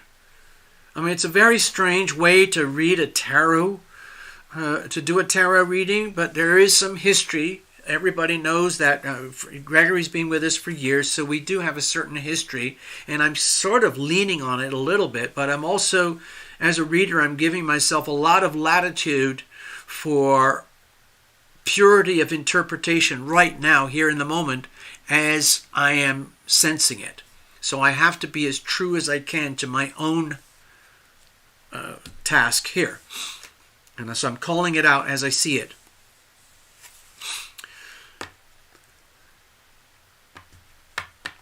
All right, let's have a look. How are we going to deal with this going forward? Okay, so with the moon card here, we got some big cards. It's a very fateful thing here. When I see all the, these two, the Hermit and the Moon, it makes me feel that circumstances are kind of fated, like F-A-T-E, as opposed to F-E-T-E, like the French for party, okay?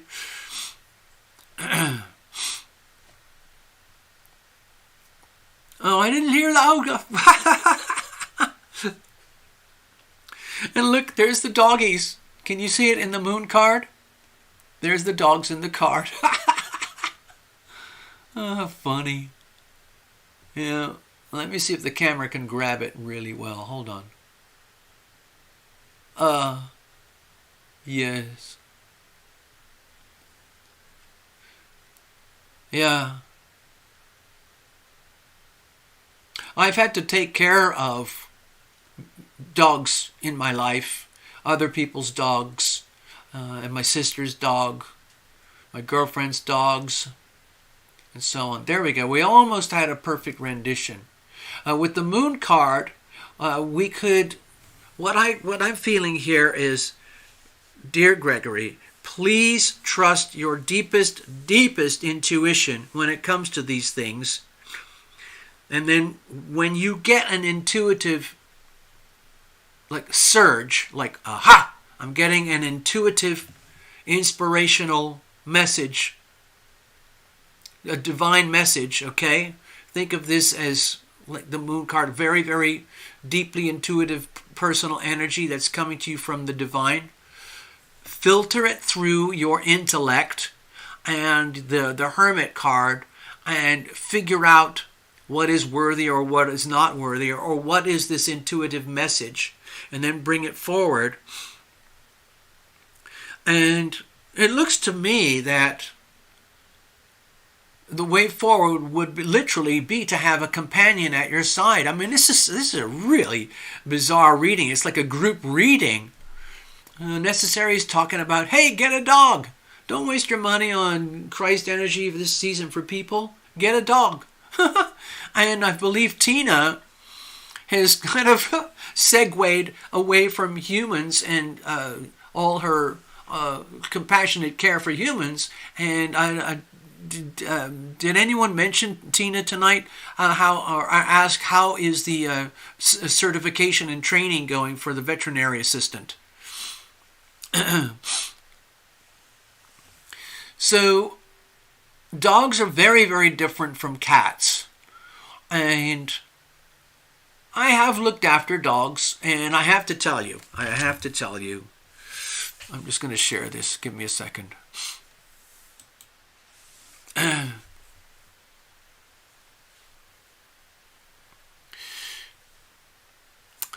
Many years ago, I lived in lots of different cities, towns. I've traveled in a lot of different countries. But there was a time when I lived in Oxford, in England. It's very, very posh, you know. And I was doing some training there because I was trying to educate myself. And I had lodgings at the house of an elderly woman named Mrs. Lonsdale Cooper. And, you know, she's probably been living there for generations. It was a beautiful little cottage out in the hills outside the city of Oxford.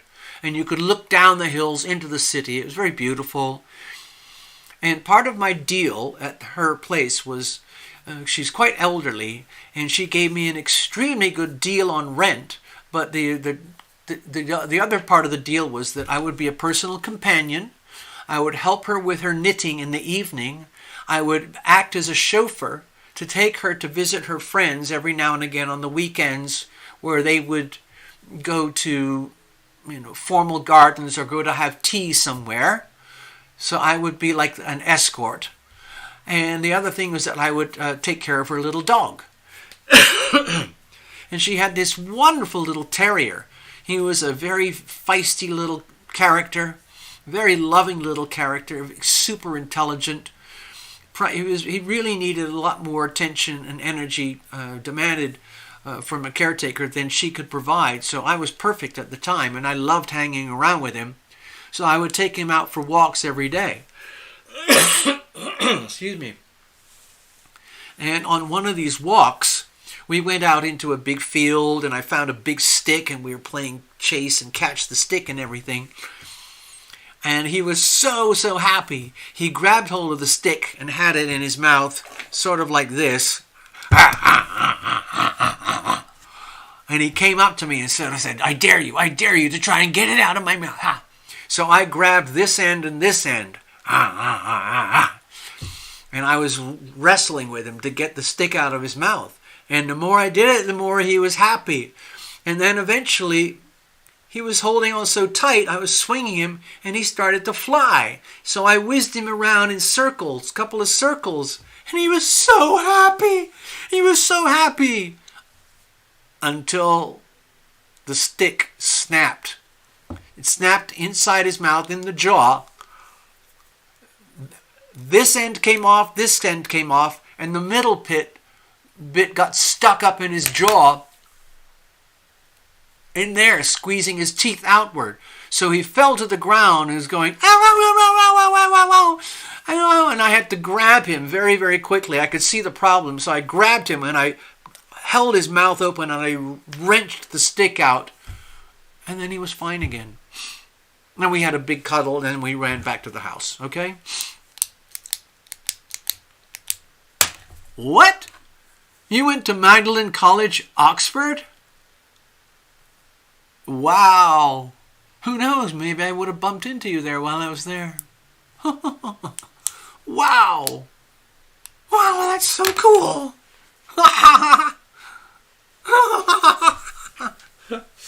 How funny. Okay, let's get back to your reading. Gosh, we're all over the place with this reading, aren't we? Anyway, it makes me feel like move forward. Trust in divine intuition. Trust and understand that you are already an instrument of the healing power of love.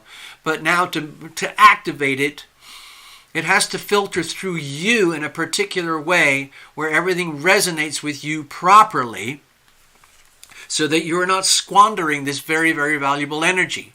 If you read the work of Scott Peck, you'll understand that love is like a commodity. And it can be wasted on, let's say, infertile situations where you're actually pouring it down a drain. And that's a tragedy. And so it's very important that, like he described it, because Scott Peck was a military surgeon. And he had to make very tough decisions sometimes where, like, he was in the battlefield and he'd have all sorts of injured soldiers coming back in, and some he could help, some he could not. And he had to make very tough decisions. Like, if I fix this guy and do this, this, and this, I can save him. If I try to fix this guy who's almost dead, I'm going to spend huge amounts of time and energy that could be better spent over here with this guy, knowing that this guy is going to die soon anyway. So I'm better off giving this guy some palliative care, a big shot of morphine, and help him to pass away in comfort. It sounds brutal. It sounds absolutely ruthless, but that's what I'm trying to describe. That's the way I'm trying to describe the word discriminating. Having to make these really tough decisions. Battlefield doctors do that. Like the doctors probably, doing aid work over in the Middle East right now, they're making those types of decisions. Like little children that aren't going to make it. Adults that aren't going to make it. Some are going to make it, some aren't going to make it. And it's all very tragic. And you have to make these very difficult valued calls, okay? So, in other words, proceed, including taking the risk of actually exploring the idea of having a companion at your side. Maybe it is worth considering. I don't know if it actually makes any sense, but number one, proceed with caution. Proceed by using deep intuition. In other words, question. Make a point of deliberately questioning and discerning every step that you take forward since you are the only guide of you. In other words, that lantern. Okay, look here. I'm going to have to do another analogy. Damn it. All right. Okay.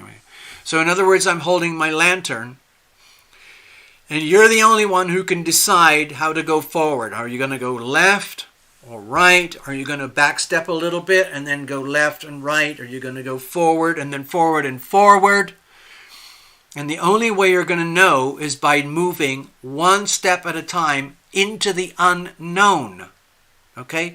So if you think of the moon card, it's about holding, and you combine it with the whole reading, it's about holding the lantern up, understanding that you're the only one who can do it, and you move forward into the unknown, which is scary and spooky. And you will learn as you go. You will discern and discover the answers as you go in real time.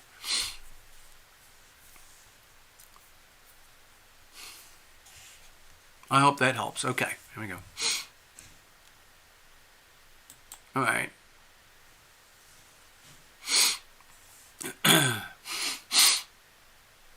All right, I got to check something here. Hold on. I saw a note there from Esther. Okay. I hope I can get to you tonight, Esther. I don't know if I'm going to have enough energy. We'll see. Hold on. I hope so.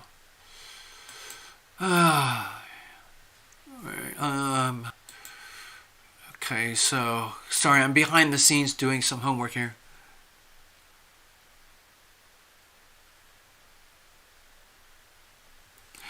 Oh, and Tina was.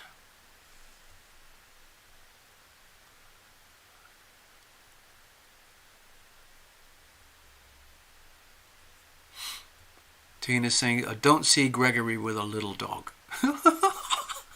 Maybe Gregory won't get a dog at all. But anyway. All right. So Gregory, I hope that helped you. I hope I didn't confuse you with all of this.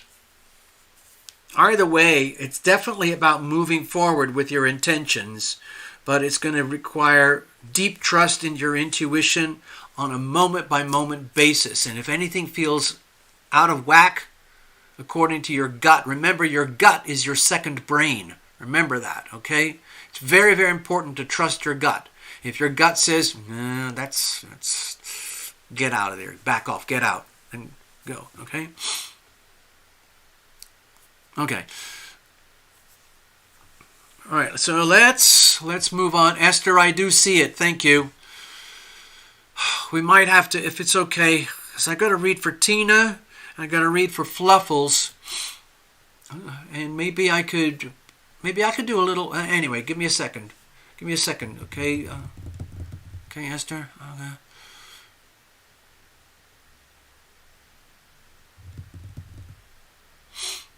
Okay. Okay, right. I have to prepare now for Tina. Okay. Here we go. Thank you, Gregory.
Alrighty.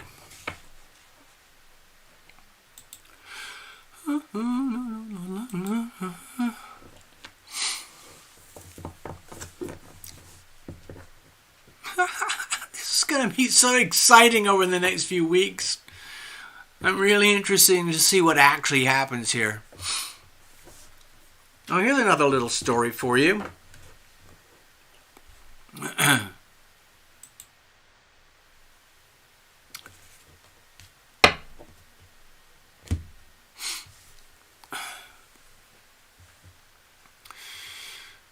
When I was a little tiny baby, well, let's see.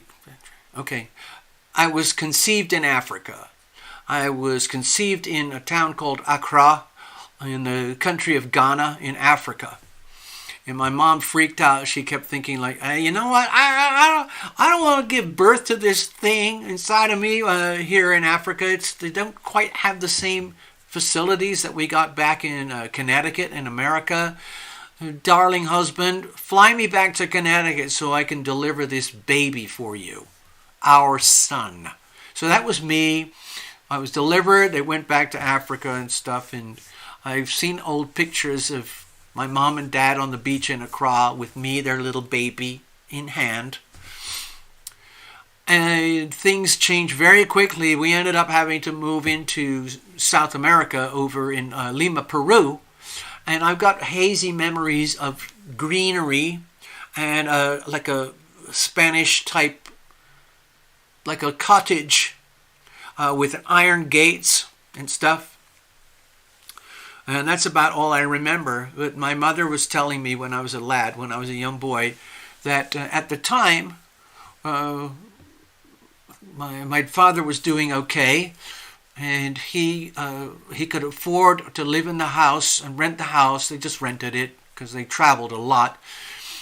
And they had like a housekeeper maid who was there all the time and helped out with me, babysitting and stuff like that. But also, my mom got us a German Shepherd called Tuka. And he was very jealous. Every now and again, he would get very, very jealous that I would get more attention than he would. And my mother was telling me about when she would put me out into the backyard onto the nice green, sunny, warm lawn with Tuka and with the nanny and with herself and sometimes my dad. If I was playing around, sometimes Tuka would come up and sort of like stick his face in me, and if I was starting to get up and waddle around and walk, he would just go up and push me over. Yeah. So there. Great Danes are not Great Danes, German Shepherds are lovely.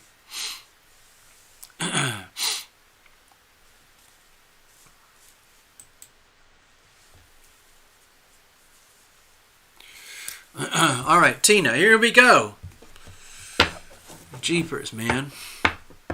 What a crazy evening.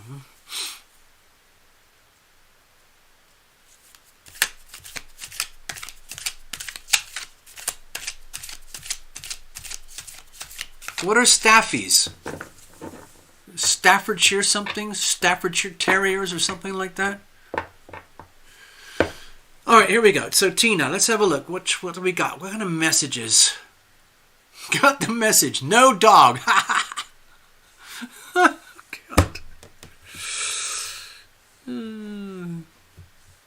All right, let's have a look. What kind of messages do we have here tonight for Tina?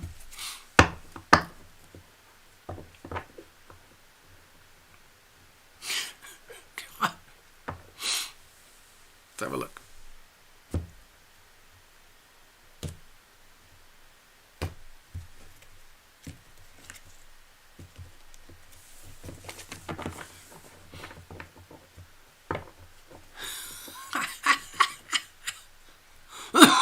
Excuse me. God, I'm having too much fun. Sorry.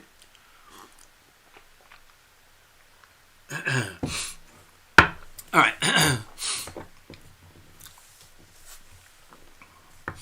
All right, see, let's have a look here. So, here we go. I'm going to use the situational spread like we always do. Here's the situation. Here's the challenges. And here's how we're going to handle things. And we're going to look at external influences. Of course, I like to almost always defer to the planets. Let's have a look. So we got the Hermit. Look at that. Oh, interesting.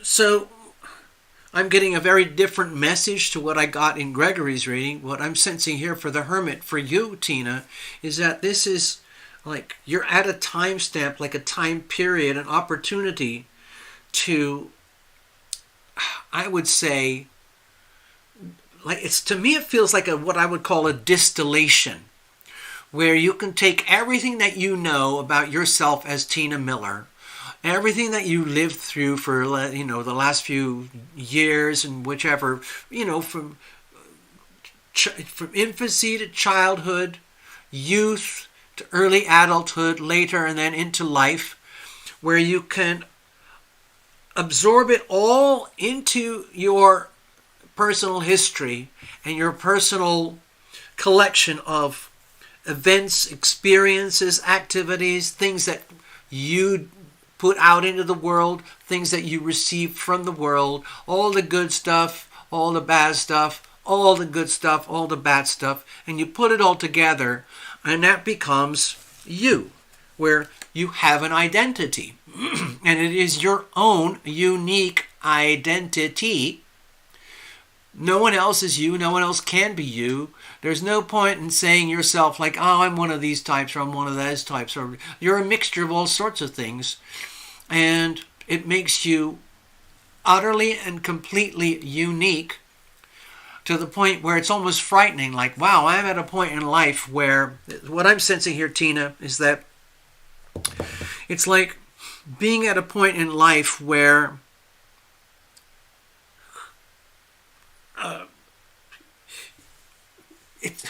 nothing can be outsourced. You can't blame.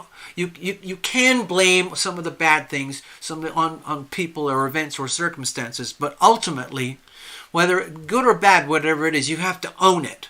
You have to own it. It's like getting, what's that expression when you go to a bar or something, you're talking with people and you start reminiscing on the past, and you talk about all your battle scars, like, oh, I remember when that happened, and I broke this, or I remember when that happened and I won this and I had the most amazing thing. Oh, I remember when I was going out with so-and-so, it was the best love of my life. I remember when so-and-so died. I remember when so-and-so was born, and the ups and downs and the good times. And you know what happens with battles, like you said, you won't believe how bad it was. And then someone else says, oh my God, you won't believe how bad it was for me when that happened. So on and so on. But you get to the point where you are now with the Hermit, where it's time to fully take ownership. Like, this is me. This is who I am. It's not good or not. It's not bad. It is what it is. I am who I am. In effect, I am now at a new chapter in life where I am my own authority. I don't have to answer to anyone or anything except my own true self.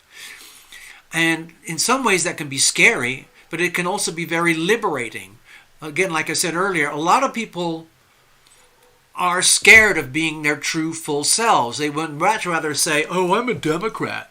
Oh, I'm a Republican, or I'm an atheist, or I'm a Hindu, or I'm a Muslim, or I'm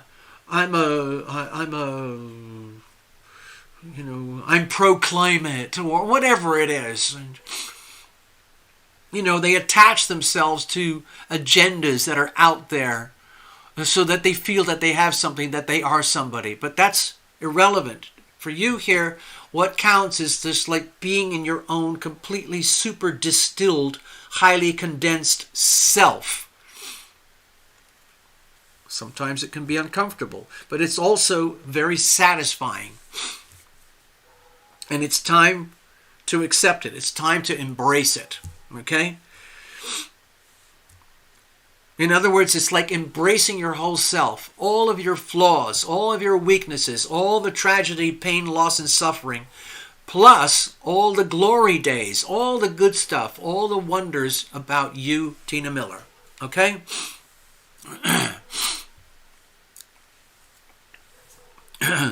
Let's have a look. What's the situation itself? Okay. So with the Queen of Cups here, it looks to me like you're still in a very, like an ambivalent phase where there's a lot of, again, it feels very much to do with like fermentation and distillation. Okay, so I don't know if you've, give me a second, Tina. I don't know if you've ever, I've done some wacky experiments when I was a kid. I've done some homebrew beer and things like that. I've also, once or twice, I've tried to distill wine. Take a bottle of wine, make a very crude still, and see if I can make brandy. It didn't work very well, but I tried. And so what I'm sensing here is like these feelings of fermentation and distillation. So, so to me, with the Hermit, it feels very much like a distillation process, taking all the good stuff and not discarding the bad stuff, but acknowledging the stuff that, doesn't work or didn't work, and distilling everything down into this like supreme version of yourself. But you're actually actively in the process of right now. And what I'm sensing here, this is like fermentation. With the Queen of Cups, it makes me feel like you're still very much, this is going to sound a very weird tarot reading, but it's like you are in a fermentation vat, like homebrew beer, where all the ingredients are doing exactly what they're supposed to do. And the question is, we don't know exactly what this is going to look like. You know, when you're making homebrew beer, you can plan it ahead. You got the right amount of hops and whatever it is, sugar and yeast or whatever. But you don't really know until all the fermenting is done and it's settled down and you've done some filtering. And then you can say, excuse me.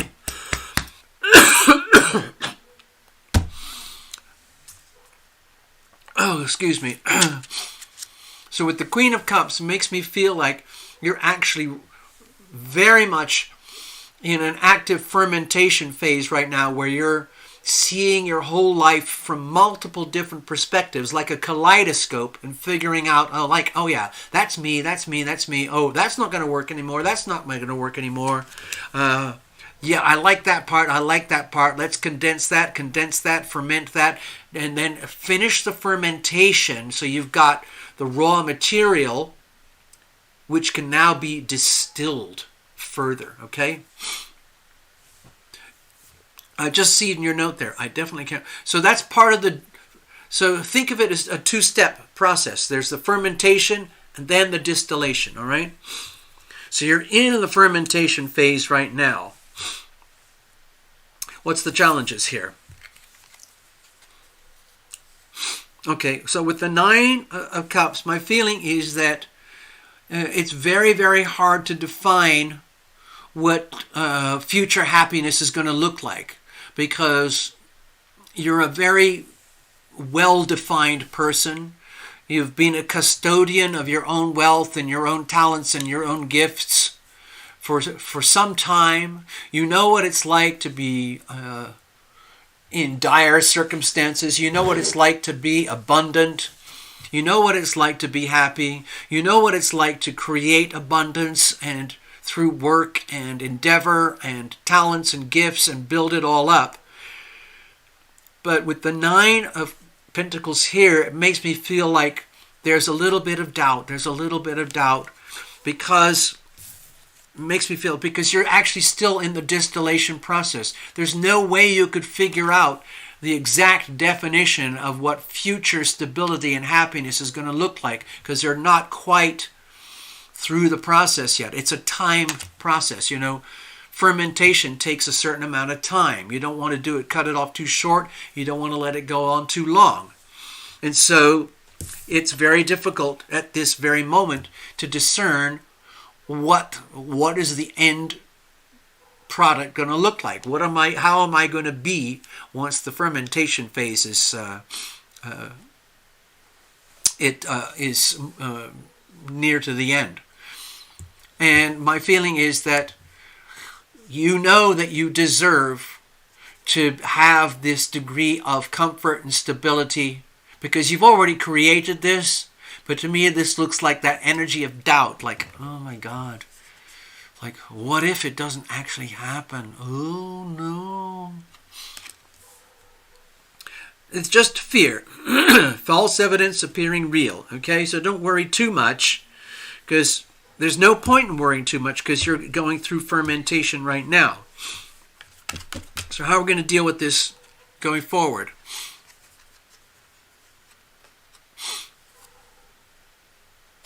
Oh, look, you just said something. I definitely can't work in my field. It's Pentacles teal. So work, money, yeah.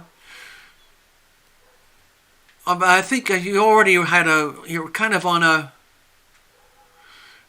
as far as I recall, you had set yourself on a path where you were looking into becoming certified as a veterinary assistant, which would be another form of work and activity. Excuse me.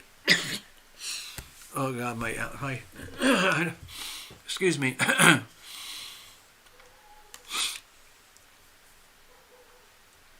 Work, money, work, happiness, independence, sovereign self.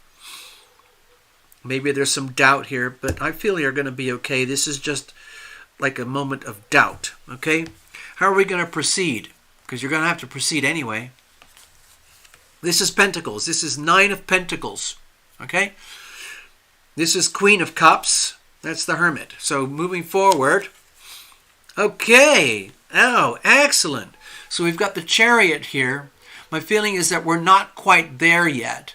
But this looks like it's a very time contingent type of reading. Let me get the charts. Hold on.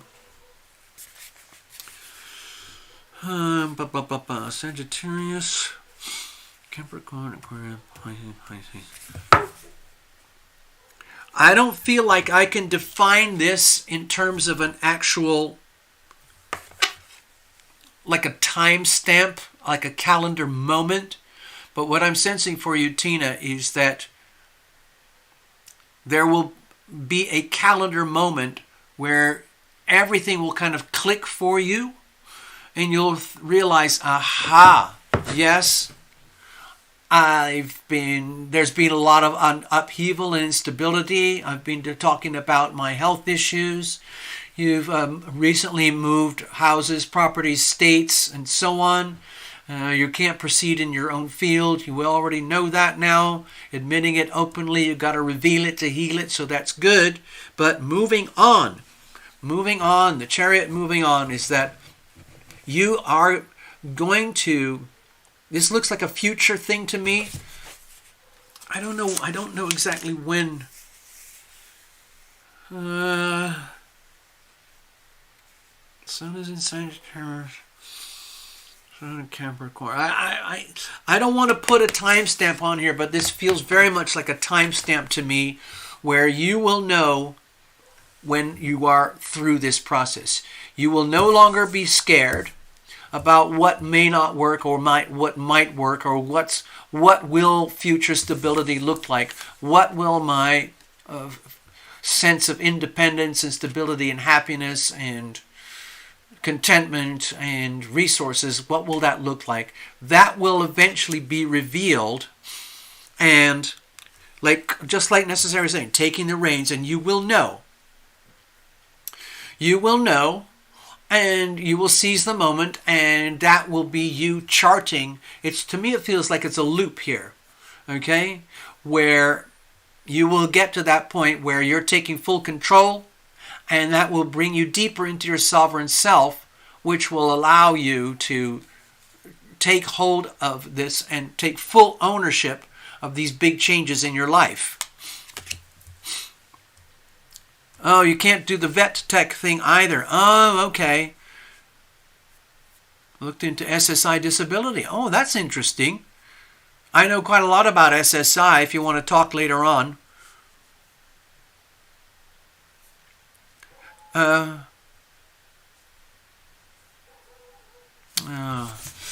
I don't want to put a timestamp on it. We're over here Sagittarius season right now. What did you say? 5 months? 1, 2, 3, 4, 5. That's Taurus season. Gosh. Okay, so obviously money is an issue. It's very nice to have financial stability. And you're used to that, but like you said, maybe with these health issues, it's not an option anymore to do the vet tech or to do the medical stuff. So, but without doubt, you will be finding a way to take charge and take hold and take control of things in such a way that works. Now, SSI is a disability, so if for people who aren't aware,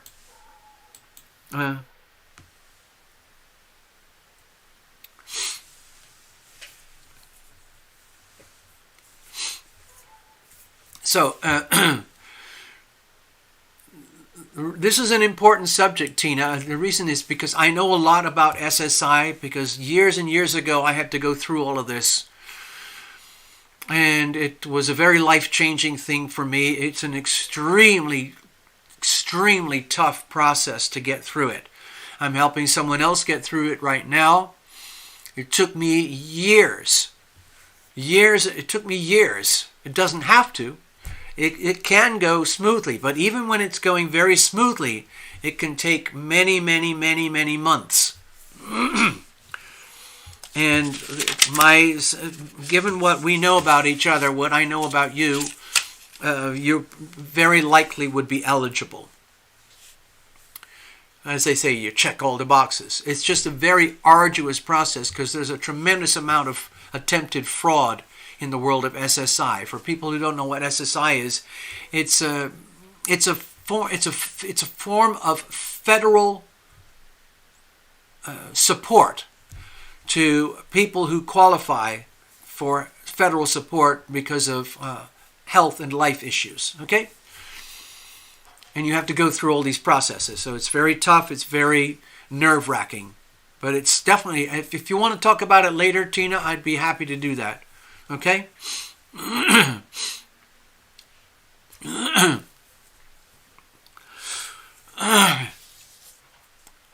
Let me go back over here.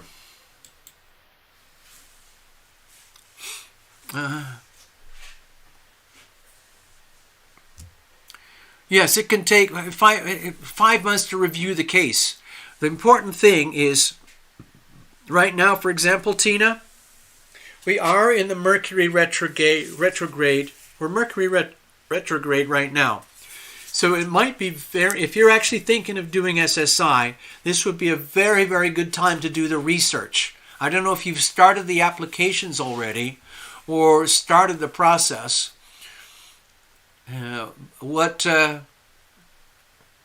Remember, Mercury moves pretty much at the same speed as the Sun, okay? Now, what can also happen, Tina, let's just say you apply for SSI, and let's say that you are approved. Once you reach a time where you're eligible for Social Security, your SSI will automatically convert into Social Security. So there's absolutely no reason for you to delay the process of SSI. While Mercury is retrograde, it's a really good time to do the homework and the research, like finding, because you're going to need an attorney. You need an attorney with whom you have a strong degree of resonance, and you need an attorney who specializes specifically in SSI, okay? You've already done the app yesterday. Oh, fantastic. No, you'll never get approved the first time. There's different layers, but if you want to talk about it later sometime, don't worry. We will. Hold on. Bubba's here. Bubba's here. He wants to certify the reading. Okay, make sure everything went okay. Yep.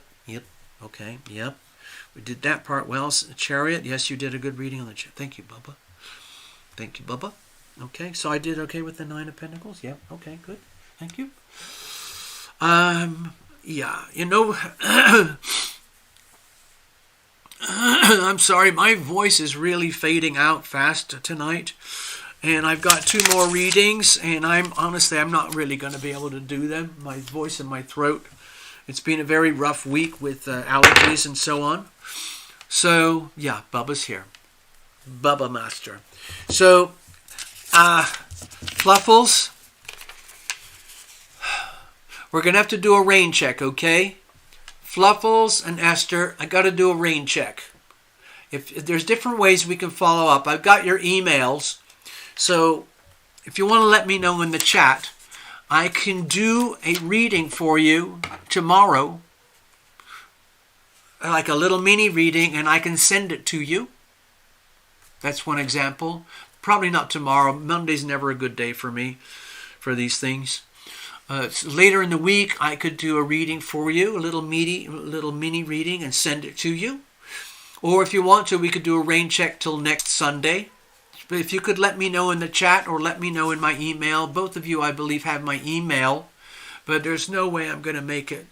There's no way I'm going to make it tonight for these 2 readings, okay? I'm very, very sorry. I'm very grateful that you're here, but my body will not do it. Okay. All right, so...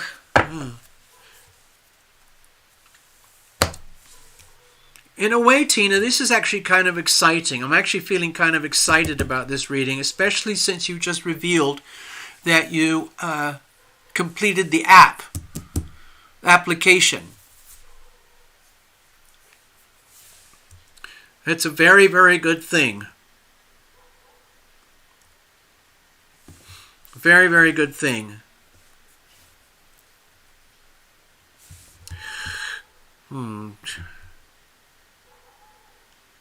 Yeah, this feels very dynamic to me, and with doing the application during Mercury retrograde, don't worry about it, because this will be like a classic example where you're kind of going backwards, and you might feel like you're going backwards in life. Like, oh my God, I can't do my own work.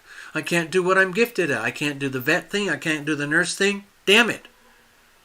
But you are literally seizing the moment.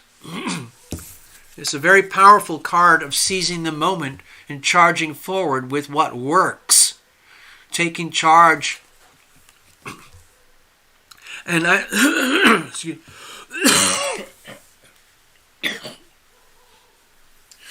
So, excuse me.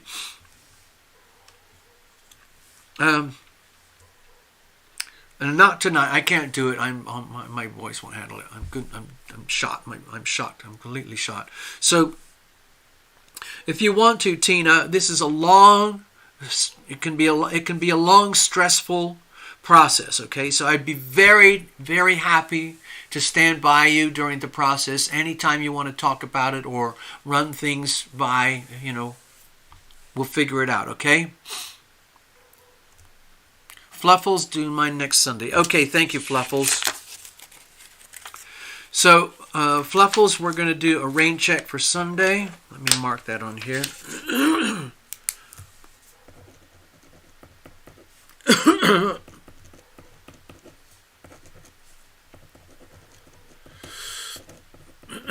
Okay. I don't know if Esther's still here. Yes, she's still here. Next Sunday's okay. I see it. Okay. So we're going to do rain check for Esther as well. Okay. Thank you so much. You're very kind. Super. That'll be a good way to get the show started, wouldn't it? Excellent. All right. So I'm going to wrap it up here.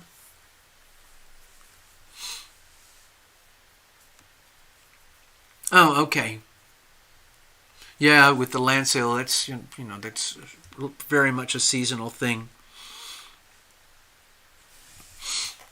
Oh, oh, it's my pleasure, Tina. Also, I was watching Mark Moss today. I was trying to catch up on the American financial system and all the ups and downs in the markets and everything like that. To me, it's very interesting stuff. And he's super, super, super smart.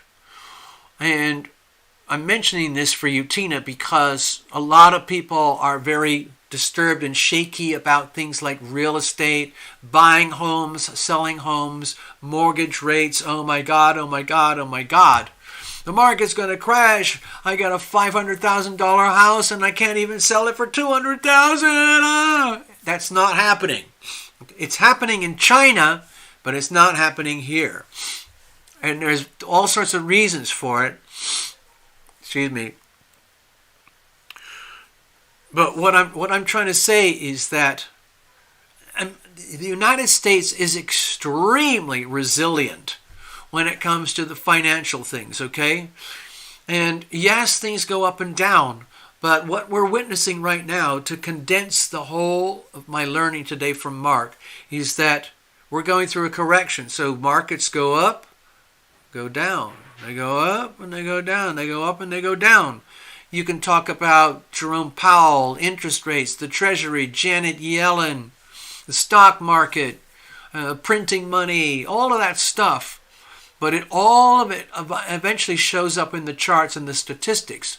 And what Mark was pointing out is that a lot of the stuff that is presented to the people, to the masses, is essentially manipulated. And I can't afford to do this, but he hosts private events and things where he shares the data sources that he uses to make his decisions, and he's very, very successful. He's a multi-millionaire, and he just shares, okay? So he's like, don't be scared, Your house isn't going to suddenly explode overnight. Now, he's not saying that, oh, you're going to be repoed. People are being repoed. There are foreclosures, but it's not an implosion like China. Excuse me. So, in other words, what I'm trying to say, Tina, is Carry on. Stay optimistic about the land sale for summer and just carry on. Trust that you are in charge and you're the only one who can live your life. But you got buddies like me, TL, you've got Love Triber, you got Fluffles, you've got Gregory, Maria, everybody here. We're all on your side, okay? We want this to work out for you, okay? All right, so I'm going to quickly fade away and let all of you have a super evening and a super week ahead. I'm going to try to get in touch during the week.